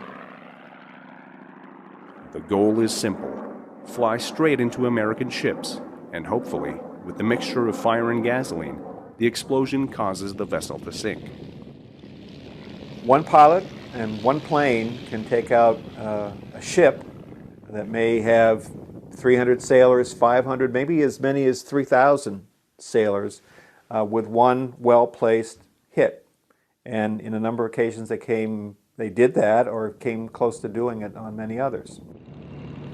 And because the decks of American aircraft carriers are made of wood, the probability of a ship going down is even more likely. A key target then for the kamikaze pilots is the central deck elevator, believing that a successful attack can, at the very least, disable the carrier. The advantages of the kamikaze are numerous. Pilots need very little training. Obsolete aircraft can be used, and even if planes are hit by a proximity-fused shell, the momentum can hopefully keep the aircraft on target. The average kamikaze pilot is given a 1-week crash course in suicide attacks. 2 days are spent practicing takeoffs, another 2 to study formation flying, with the last 3 days spent on how to strike a target successfully. It was a case where some very young pilots were kind of dragooned into doing this. Some older, experienced pilots who were gung-ho were ready to go and do it and maybe had to be restrained, but it went all along the spectrum, I think. Crash diving, however, is not as simple as it may appear on paper.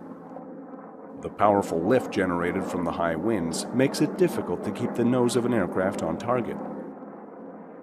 Also, there is the strong possibility of pilots blacking out from the heavy gravitational forces when they come crashing down.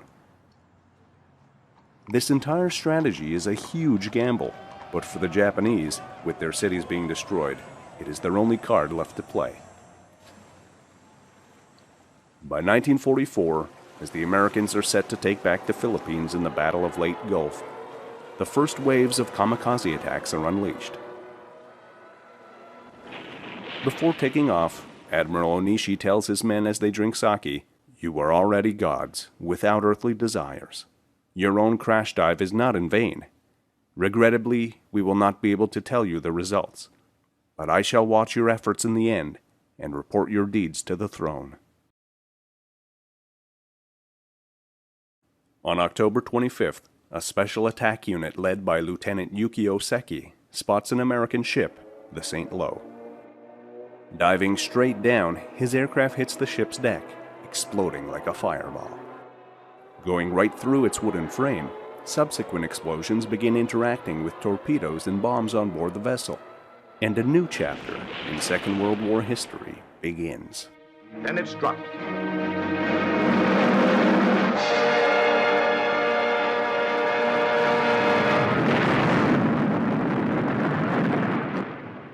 They call it kamikaze, meaning the divine tempest. We call them suicide planes, manned by pilots wearing the ceremonial red sash of the Kamikaze Corps. They specialize in one-way trips. Their destination, the deck or hull of any American ship onto which plane, bombs, burning gasoline, and red-sashed pilot can crash.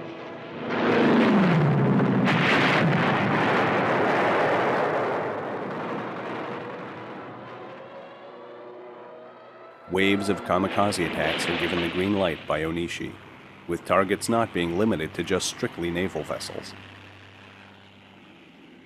With the bombardment of Japanese cities by B-29 superfortresses, orders are given to attack these bombers with the same ferocity. The results prove disappointing.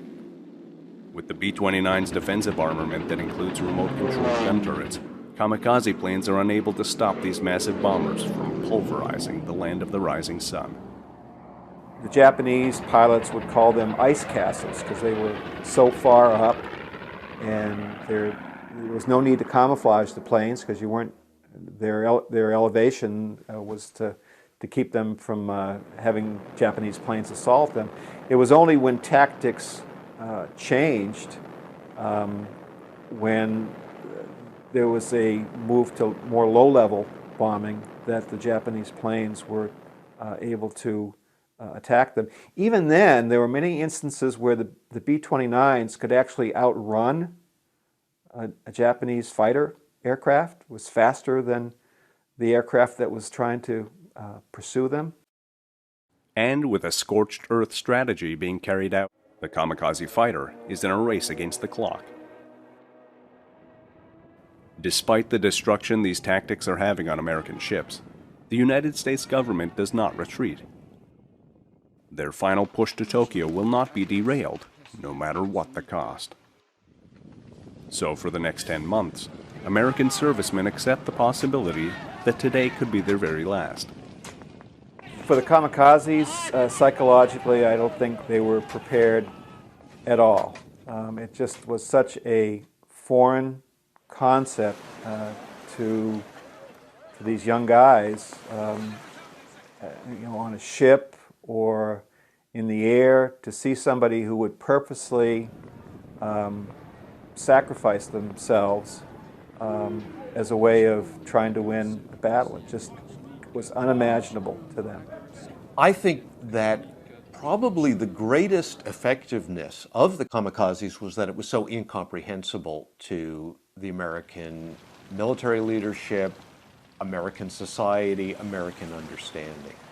And it did, I mean, don't get me wrong, there was a very real material effect of the kamikaze attacks, but I think the psychological effect really was quite powerful.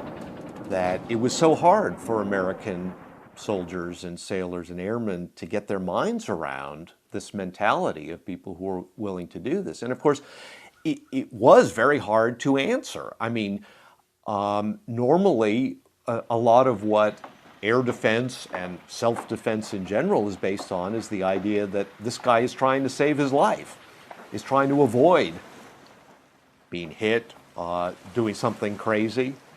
So it was very hard to answer this. Hopefully, with the hundreds of guns, rockets, and shells on board destroyers, cruisers, frigates, and battleships, these sailors can shoot down the kamikaze before it is too late. In dealing with this menace, a strategy known as the Big Blue Blanket is employed by naval aviator John Thatch. The plan calls for around-the-clock surveillance by fighter planes over the American fleet, increased attacks on Japanese airfields, and stationing destroyer escorts 50 miles away from the main body to alert the other ships of any approaching Japanese aircraft.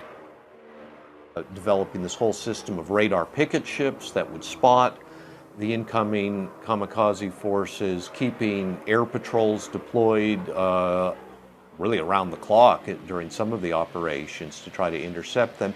So still some did get through.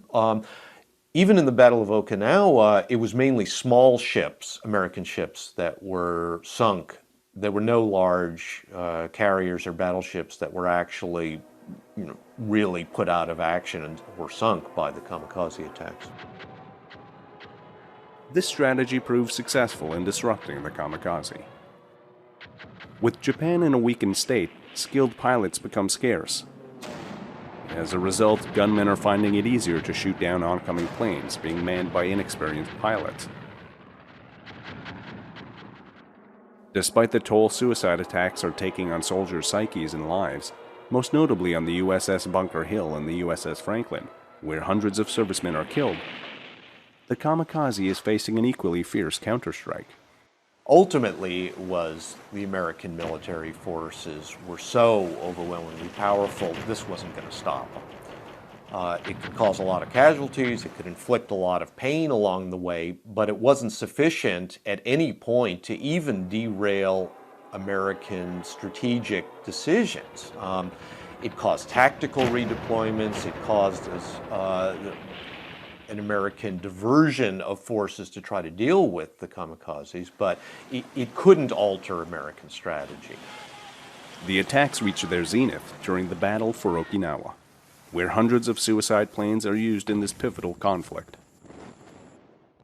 They did cause a lot of casualties. The climax was probably the Battle of Okinawa, where close to 2,000 kamikaze attacks took place. A joint order is written by both the Japanese Army and Navy, establishing suicide as an official policy. This results in 30 American ships sunk and 300 badly damaged in the fight for Okinawa. In the end, the United States takes the island, but only after 12,000 American and 110,000 Japanese deaths. The effect of the kamikaze is being felt in Washington, D.C., where military and civilian planners decide what to do with Japan. Even with the unprecedented bombardment of their cities by B-29s, with the death toll being in the hundreds of thousands, the demand for an unconditional surrender is still not being met. Kamikaze missions, in addition to the fierce resistance offered on Okinawa and Iwo Jima, make generals like George Marshall favor the use of an atomic bomb. The Japanese had demonstrated in each case they would not surrender, said the general. We had to end the war. We had to save American lives. Since President Harry Truman takes office following the death of Franklin Roosevelt, American casualties reached nearly half the total of 3 years of battling against the Japanese in just 3 months. It was something to contemplate. I remember the terrible anxiety through which the people in Washington went, and I was one of them, wondering what would happen when we attempted to take the main islands of Japan. Conventional wisdom leads the commander-in-chief to believe that the casualties resulting from a mainland invasion of Japan could be enormous, possibly in excess of 1 million men. For that reason, the decision to drop the first atomic bomb in history is approved by the president. On August 6th, the first nuclear weapon in history is used on the city of Hiroshima, and days later, a second bomb is dropped on the city of Nagasaki. After unprecedented carnage, the demand for an unconditional surrender is finally met. With the defeat of the Japanese comes the defeat of the Kamikaze. The impact of these suicide attacks is still hotly debated. At the time, in 1945, it was seen as a barbarian approach to warfare, an unheard of approach to warfare. 60 years later, you can start to equivocate and say, well, listen, they had to do this. It was in their interest and it was an honorable tactic. The ships that were sunk as a result of kamikaze planes vary from the mid-30s to the high 50s. Approximately over 4,000 sailors were killed and another 4,000 wounded. However, the entire goal of the kamikaze backfires, causing war planners who may have still been on the fence in terms of whether to drop the atomic bomb or not, to support a nuclear attack on Japan. It was a strategy that grossly underestimated America's resolve in seeking an unconditional surrender from the land of the rising sun. For that reason, no number of suicidal pilots could have stopped the United States' war machine from achieving total victory.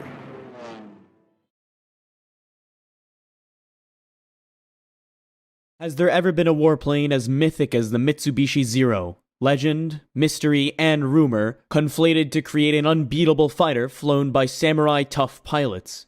The Zero was said to have an awesome performance, superb maneuverability, and combat characteristics an order of magnitude ahead of anything else in the sky. The oft-forgotten fact is that the Zero's effective combat career was measured in months. The Mitsubishi A6M Zero is a long-range carrier-based aircraft fighter formerly manufactured by Mitsubishi Aircraft Company, a part of Mitsubishi Heavy Industries, and was operated by the Imperial Japanese Navy from 1940 to 1945. The A6M was designated as the Mitsubishi Navy Type 0 carrier fighter, or the Mitsubishi A6M Raisin. The A6M was usually referred to by its pilots as the Raisin, or Zero, being the last digit of the imperial year 2600, or 1940, when it entered the service with the Imperial Navy. In the official designation A6M, the A signified a carrier-based fighter, 6 meant that it was the 6th such model built for the Imperial Navy, and M indicated Mitsubishi as the manufacturer. The official Allied report name was Zeke, although the name Zero was used colloquially as well. Not counting its earliest sucker punch missions over China, when the best-trained fighter pilots in the world swatted down scores of ill-flown Polikarpov biplanes and open-cockpit monoplanes. The Zero resigned supreme in the Pacific War, only from the day of the Pearl Harbor attack until American pilots learned the tactics that allowed even pudgy F-4F Wildcats to level the aerial playing field during the Guadalcanal campaign in the summer and fall of 1942. When the second generation of U.S. World War II fighters, the P-38, F-4U, and F-6F arrived beginning in early 1943, the Zero was finished as an effective fighter. In January 1944, a single Marine F-4U pilot, First Lieutenant Robert Hansen, shot down 20 Zeros in just 17 days. The Zero soldiered on until the end of the war. Of course, many self-immolating as kamikazes, but only because the Japanese had nothing to replace it, and the Zero often was simply a cannon fodder. The June 1944 Marianas Turkey shoot is the most notorious example of such inequity. Not that the Zero wasn't still dangerous even in the 1945s, especially if an aviator was cocky enough to try to dogfight one of the few remaining experienced Zero pilots. Nobody ever built a fighter that could outmaneuver it, and the fact that Grumman developed the F-8F Bearcat as Zero beater, a task that it was to do just a bit too late to fulfill, shows that the Zero was never entirely disdained. The Japanese had counted on a short, brutal war to force the US to the negotiating table in order to establish unfettered area of Japanese exploitation in South Asia and the Pacific. So Japan had done little to prepare for a protracted conflict. Zero pilots were superbly trained, but only hundreds at a time. Then a few thousand a year while the US was turning tens of thousands of college grads into pilots. The great majority of Japanese pilots were the equivalent of our NCOs. Nor was the production of a Zero successor given high priority. Much like the German High Command initially assumed the Me-109 would suffice for the duration of the war and that it didn't need an engineer or a successor, the Japanese waited too long to develop and produce the Shiden, Raiden, and Reppu, or perhaps they should have developed just one of them. It didn't help that Japan, a small island nation with limited engineering and manufacturing manpower, spent its time dithering over the development of more than 90 major combat types as well as several dozen lesser models. By the time they did get serious, raw materials were lacking and the country's skilled airframe and engine workforce had fled the manufacturing centers due to being bombed out of their homes. The Zero was incrementally improved throughout the war, from the A6M2, the first model to take on American fighters, to the A6M8. Only two ever built, intended to attack B-29s. The Zero's excellent Nakajima-built Sake engine was eventually upgraded by about 150 horsepower, but it never attained anything like the horsepower offered by the Pratt & Whitney R2800, the P-38's twin Allisons, or the P-51's Packard Merlin. The Zero's power-to-weight ratio was always better than that of its US opponents, but sheer horsepower allowed the Americans to loft superior firepower, substantial armor, and overbuilt airframes. What the Japanese needed and never got was not a better Zero, but an all-new fighter, a Japanese Hellcat. When the war ended and the Zero stood down, the US was within a week of introducing yet a third generation of Pacific fighters in the form of the Bearcat. The Zero began the Pacific War with an aura of invincibility. At the time of the attack on Pearl Harbor, 521 Zeros were active in the Pacific, 328 in first-line units. The carrier-borne Model 21 was the type encountered by the Americans. Its tremendous range over 2,600 kilometers allowed it to range farther from its carrier than expected, appearing over distant battlefronts and giving Allied commanders the impression that there were several times as many Zeros as actually existed.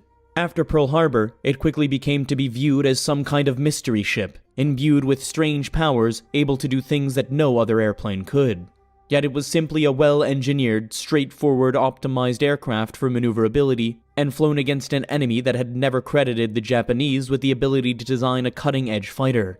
Even though the Claire Chennault of Flying Tigers had been sent back to the US, reports of the airplane's capability over China, they were ignored, and American aircraft recognition manuals didn't even include a picture of the Zero. As aviation historian William Green wrote, the Zero created a myth, the myth of a Japanese invincibility in the air.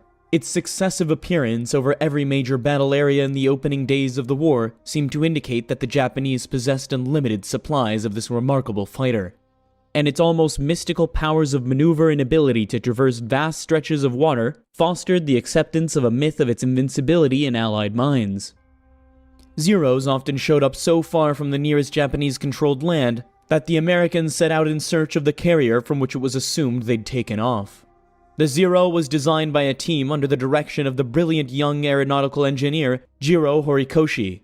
Mitsubishi had the foresight to send Horikoshi to work and observe at aircraft factories in Europe and in the US in 1929, and he even spent several months at Curtiss Plant in New York as an acceptance inspector for a batch of P-6 Hawk pursuit biplanes the Japanese had ordered. Horikoshi had already engineered the Mitsubishi A5M, later codenamed the Claude by the Allies. For an open cockpit, fixed-gear fighter, the A5M displayed outstanding performance, in no small part because of its flush riveting, a production technique that the Japanese would subsequently use on the Zero at a time when American airframers were just discovering its low-drag advantage. In order to fight not only the already overmatched Chinese, but also the Pacific War against the US that was beginning to look inevitable, however, Japan still needed something more than just the Claude.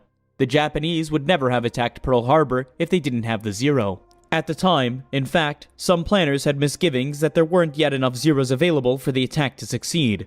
When the Japanese Navy gave Mitsubishi its marching orders as the Zero design began, it demanded a triple threat: an escort with the extreme range that needed to accompany bombers deep into China and later to cover over vast Pacific distances, a point defense interceptor with a rapid rate of climb to hit attacking bombers before they reach their targets, and a consummate dogfighter with extreme maneuverability. Though it's often assumed that the Japanese Army Air Force also flew Zeros, it never did. Another Zero oddity is that though all Japanese naval aviators were carrier qualified, many, including the famous Zero super ace Saburo Sakai, never operated from a carrier in combat. The extreme range criterion resulted in one piece of a little acknowledged pioneering for which the Zero was responsible. It was the first airplane designed from inception to carry an ejectable external fuel tank. A Zero's maximum fuel load, including the belly tank, typically was about 230 gallons. And this gave it 7 or 8 hours of combat endurance. Sakai set the Zero endurance record, just over 12 hours, by throttling back to 1,700 RPM and running what today we'd call lean of peak, maximum height exhaust gas temperature, at just 130 miles an hour. He intentionally ran his tanks bone dry while circling above Formosa Air Base after a mission and dead-sticked in from 8,000 feet. Another Zero innovation was its 360-degree view cockpit canopy, second only to the British Westland Whirlwind's bubble canopy. Though it was a multi-pane greenhouse rather than a true bubble, the Zero's glassware provided a considerably better rearward view than anything but a true open cockpit design, and had also excellent drag-reducing properties. It could also be opened in flight but not jettisoned, making parachute egress difficult. It was assumed that a Zero samurai would continue fighting to their death rather than bail out. Most Zero pilots refueled to wear parachutes in any case, until they ultimately were ordered to strap them on. In the late 1930s, the Japanese had developed nothing more powerful than several 800 to 1000 HP radials with little grown potential.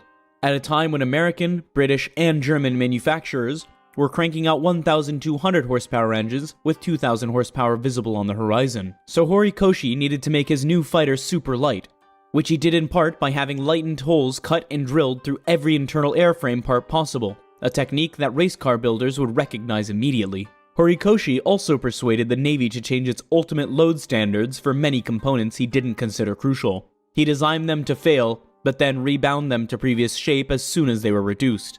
As a result, the Zero was the fastest 1000 HP radial engine fighter ever produced, but one with a number of single-point failure locations that, if hit, could bring down the airplane. The Zero was skinned with the lightest gauge aluminum possible, and when the shadows were right, some photos of the Zeros in flight show them seemingly clothed in crinkled tinfoil. British test pilot Eric Brown, who flew a captured Zero immediately after the war, even today recalls the constant noise of the oil canning fuselage skin, like the sound produced when one pushes on the side of a large biscuit tin. A typical Zero, loaded with full fuel and ordnance, weighed about 5,500 pounds, less than a mid-sized Cessna twin. A fully loaded Hellcat weighed over twice as much. The single heaviest component of any airframe is the main wing spar. Horikoshi lightened the Zeros by 30% by using a new zinc aluminum alloy called Super Ultra Duraluminum, which had recently been developed by Sumitomo Metals. One major benefit of the 7075 over the Sumitomo metal was that it was very corrosion resistant. In another weight-saving measure, the Zero's main spar was continuous, from wingtip to wingtip, and thus was an inseparable part of the fuselage center section rather than having a left and right wing, each bolted to the fuselage. This eliminated the weight of fasteners and spar buckets. Though it might seem that permanently affixed wings could make a Zero difficult to transport, Horikoshi had designed the entire tail cone and empennage to easily unbolt just aft of the cockpit. With everything removed forward of the firewall as well, the wing and cockpit became a single long but light narrow truckload. Horikoshi's search for lightness led him to the oft-criticized failure to include adequate armor or self-sealing fuel tanks in the Zero design. What was forgotten, however, is that virtually no fighters at the time the Zero was introduced had such features. It remained for the Battle of Britain in the summer of 1940 to demonstrate the need for armor and protected tanks. In any case, the Zero's designers considered armor unnecessary because they didn't think anybody would be able to put any rounds into the fighter. Maybe a lucky shot here and there, but not enough of a danger to compromise the design's lightness. Little did they know what the Navy and Marines had in store for them. Most combat units also removed their Zero's radios for additional weight savings, since the Japanese transceiver was very poor quality.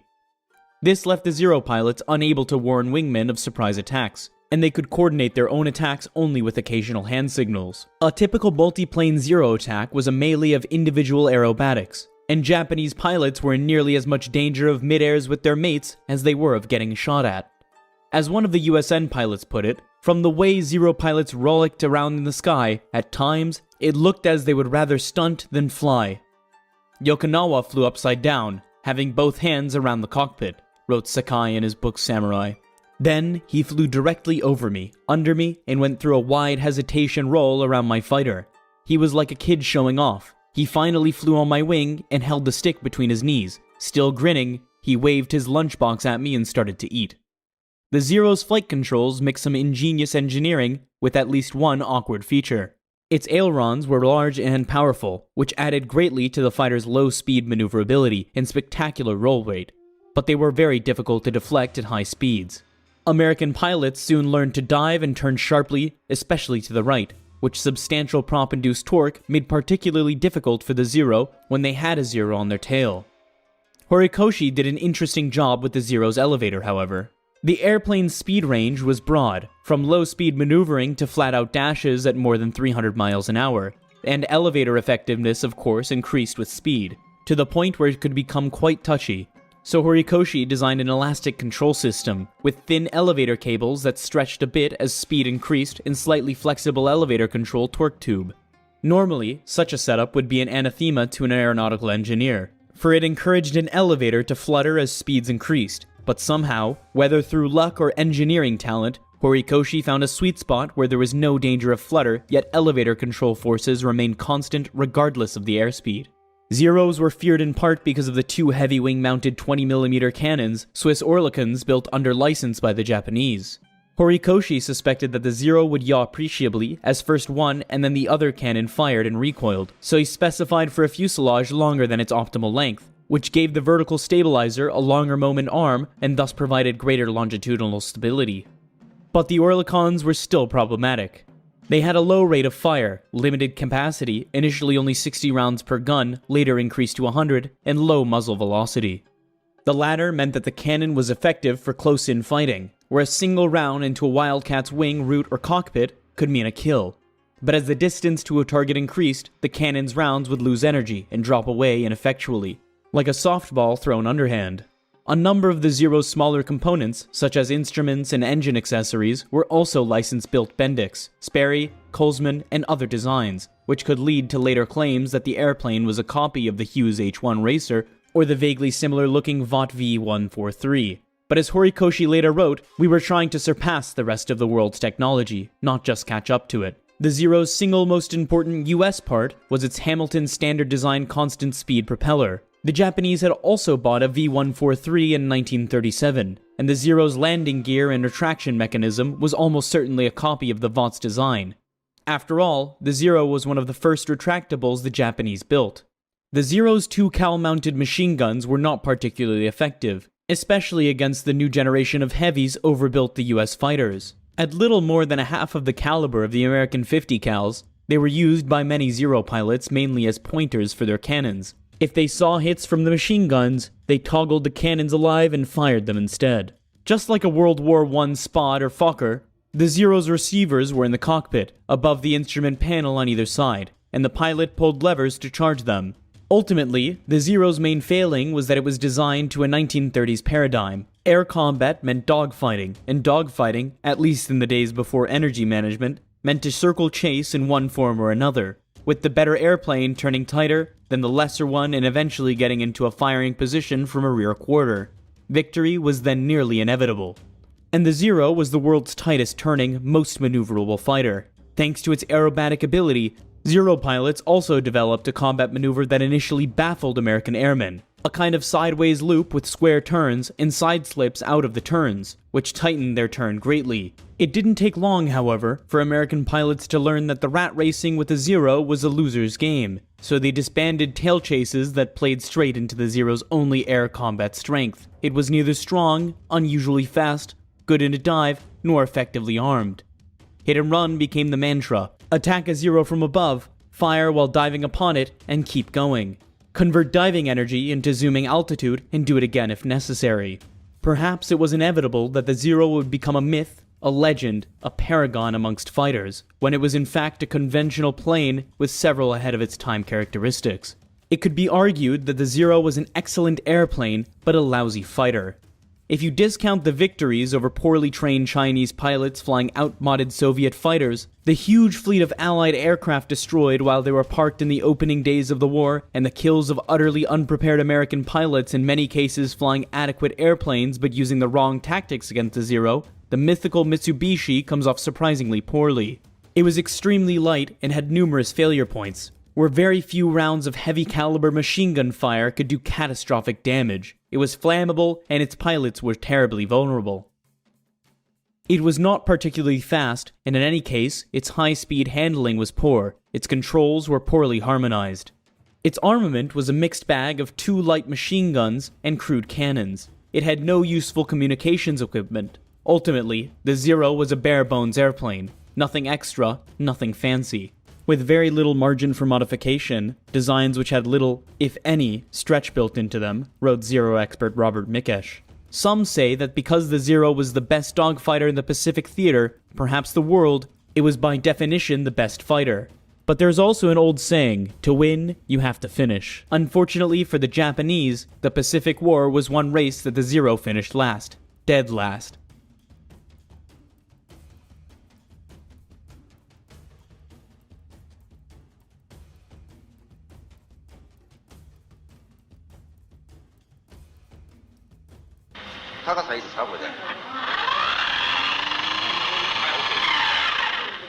OK かなこれで。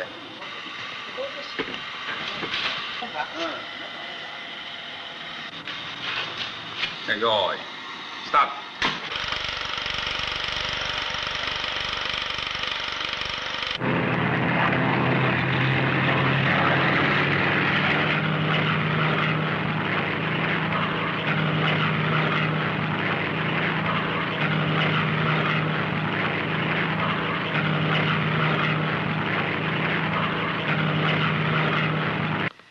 一番の特徴はですね、私に言わせますならば、航続力ですね。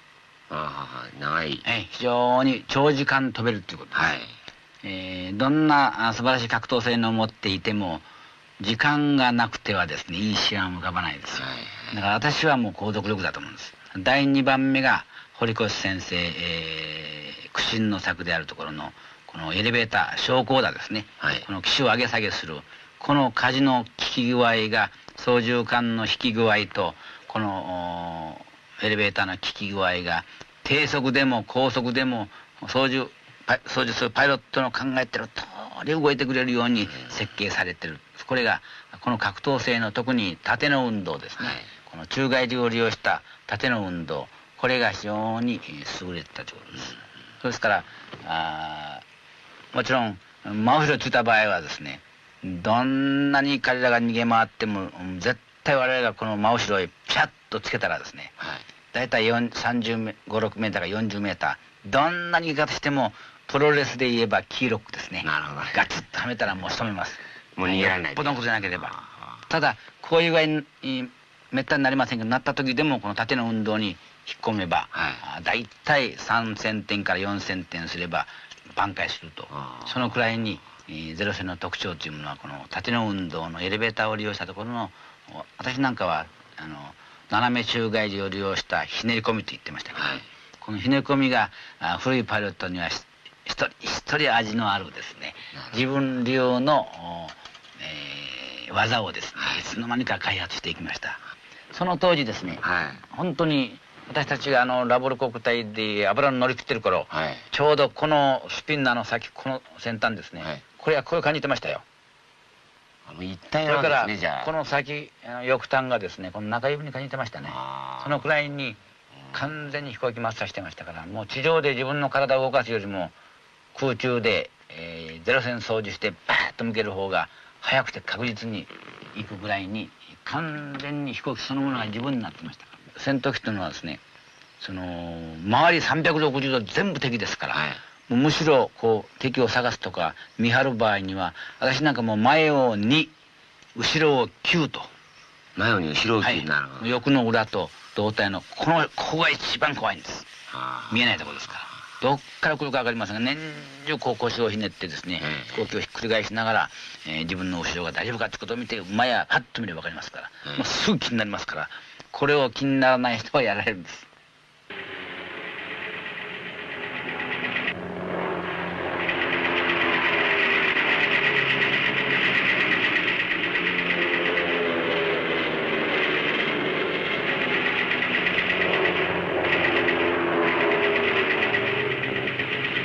私たち考えてましたのは、非常に、重量を軽く作ってありますから、非常に機体全般が弱かったですね。そうですからアメリカの飛行機には絶対そんなことないんですけども、もうこのゼロ戦には制限スピードというのがありまして、それを出すとバリッていくのが危ないんですね。いつも危険を感じてました。それから第2番目が、弾を食らった場合に、全く防御がないということです。最後のこれはパイロットあたりちょっとカバーしたり、タンクをちょっとやったりしましたけども、全般的に見てほとんど無防御という形ですから、やられたらもうライターのように火がつくと、そういう弱点があったですね。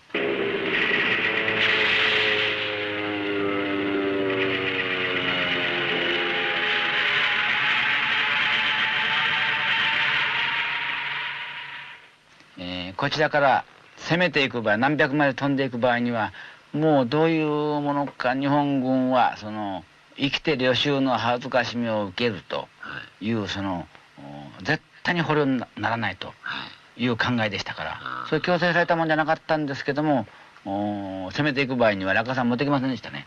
落下傘はもちろん座布団、クッション代わりに持ってきますけども、バンドをもう置いていっちゃうんです。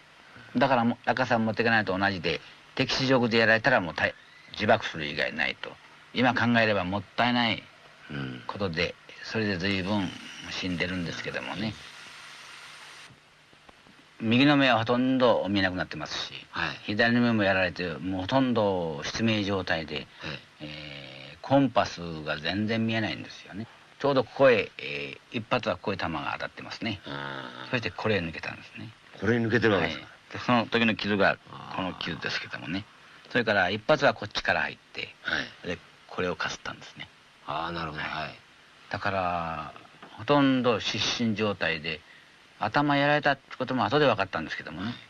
それからその時血を止めたのが最後のマフラー、これ残りまして、これで、血を止めたんですよ。この地図のようにですね、航路がめちゃくちゃでしょ。島も何にもないとこ行ってしまって、このまま行ったらハワイ行ってしまうと思ったんです。ラボールはこの辺にあるような感じがするんですよ。自分の飛行の癖と飛行機の癖を見ましてね。それで見えた瞬間に起点が取れませんから、地球上のどこにいるかわからないですから、コンパス見えても、それどうもこの辺にあると思ったけどもね、ここまで来て30度や40度ケチケチするなと思ってですね、男らしく直角に曲がれと思ったら直角に曲がったわけですよ。それがドンピシャリ当たったわけです。こういうような、15ラウンド戦ったボクサーの姿みたいですよね。顔の格好も歪んでしまって。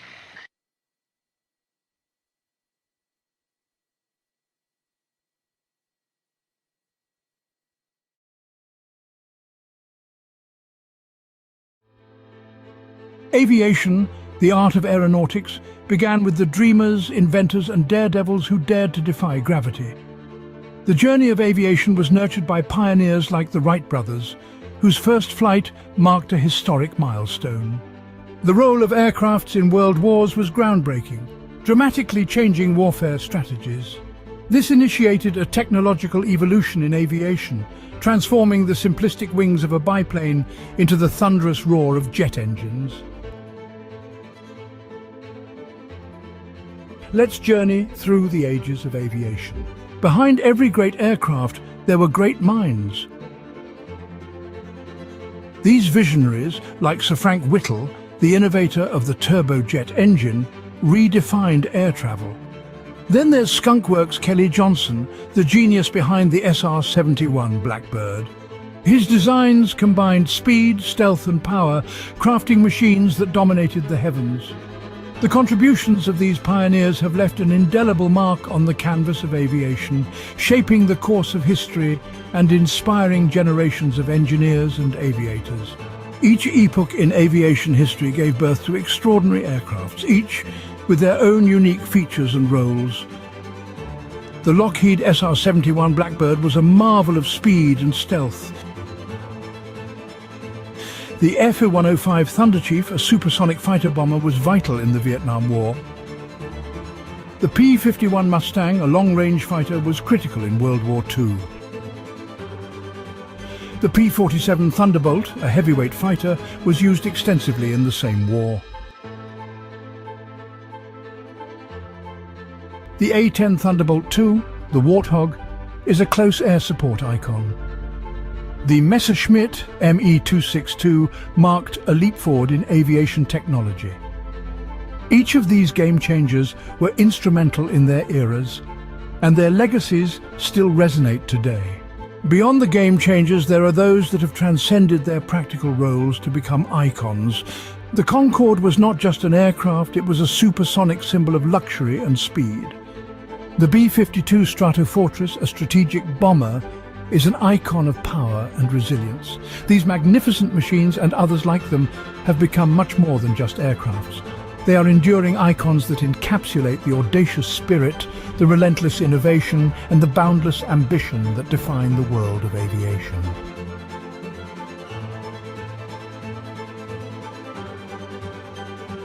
For more amazing aerial footage, and to join us in this incredible journey, check out the Dronescapes YouTube channel. If you enjoyed this video, please remember to like and subscribe. And as always, thank you for watching.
In June of 1942, a pivotal naval confrontation unfolded, marking one of the most significant battles of World War II as the United States of America faced off against the Japanese Empire. Fought exclusively with aircraft carriers positioned hundreds of miles apart, the Battle of Midway represented a groundbreaking naval conflict. It marked the inaugural major fleet engagement where opposing fleets never closed the gap to visually spot each other's ships. Victory or defeat depended not on the big guns of battleships, but on the carrier-borne bombers and torpedo bombers flying over vast tracts of ocean to seek and destroy their targets. Midway was the dawn of a new era in naval warfare. The Battle of Midway held paramount significance for Japan, as it was envisioned as the pivotal element in a grand strategy aimed at expanding the Empire's territorial reach deep into the Pacific. Midway Island, a crucial American stronghold, was slated for assault and occupation, while the United States Pacific Fleet, en route to defend it with its scarce aircraft carriers, would fall into an ambush, leading to its annihilation. Should the remaining vestiges of American naval might be ultimately shattered, Japanese dominance over the Pacific would remain unassailable for the foreseeable future. In fact, in the Battle of Midway, the Japanese carrier fleet, the mightiest in existence, was utterly destroyed, and Japan suffered her greatest defeat for over 300 years.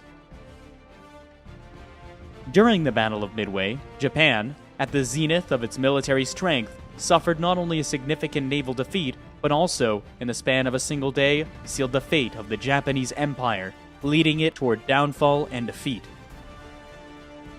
Since the early 1930s, Japanese conquests in China had caused ever-increasing friction with the United States.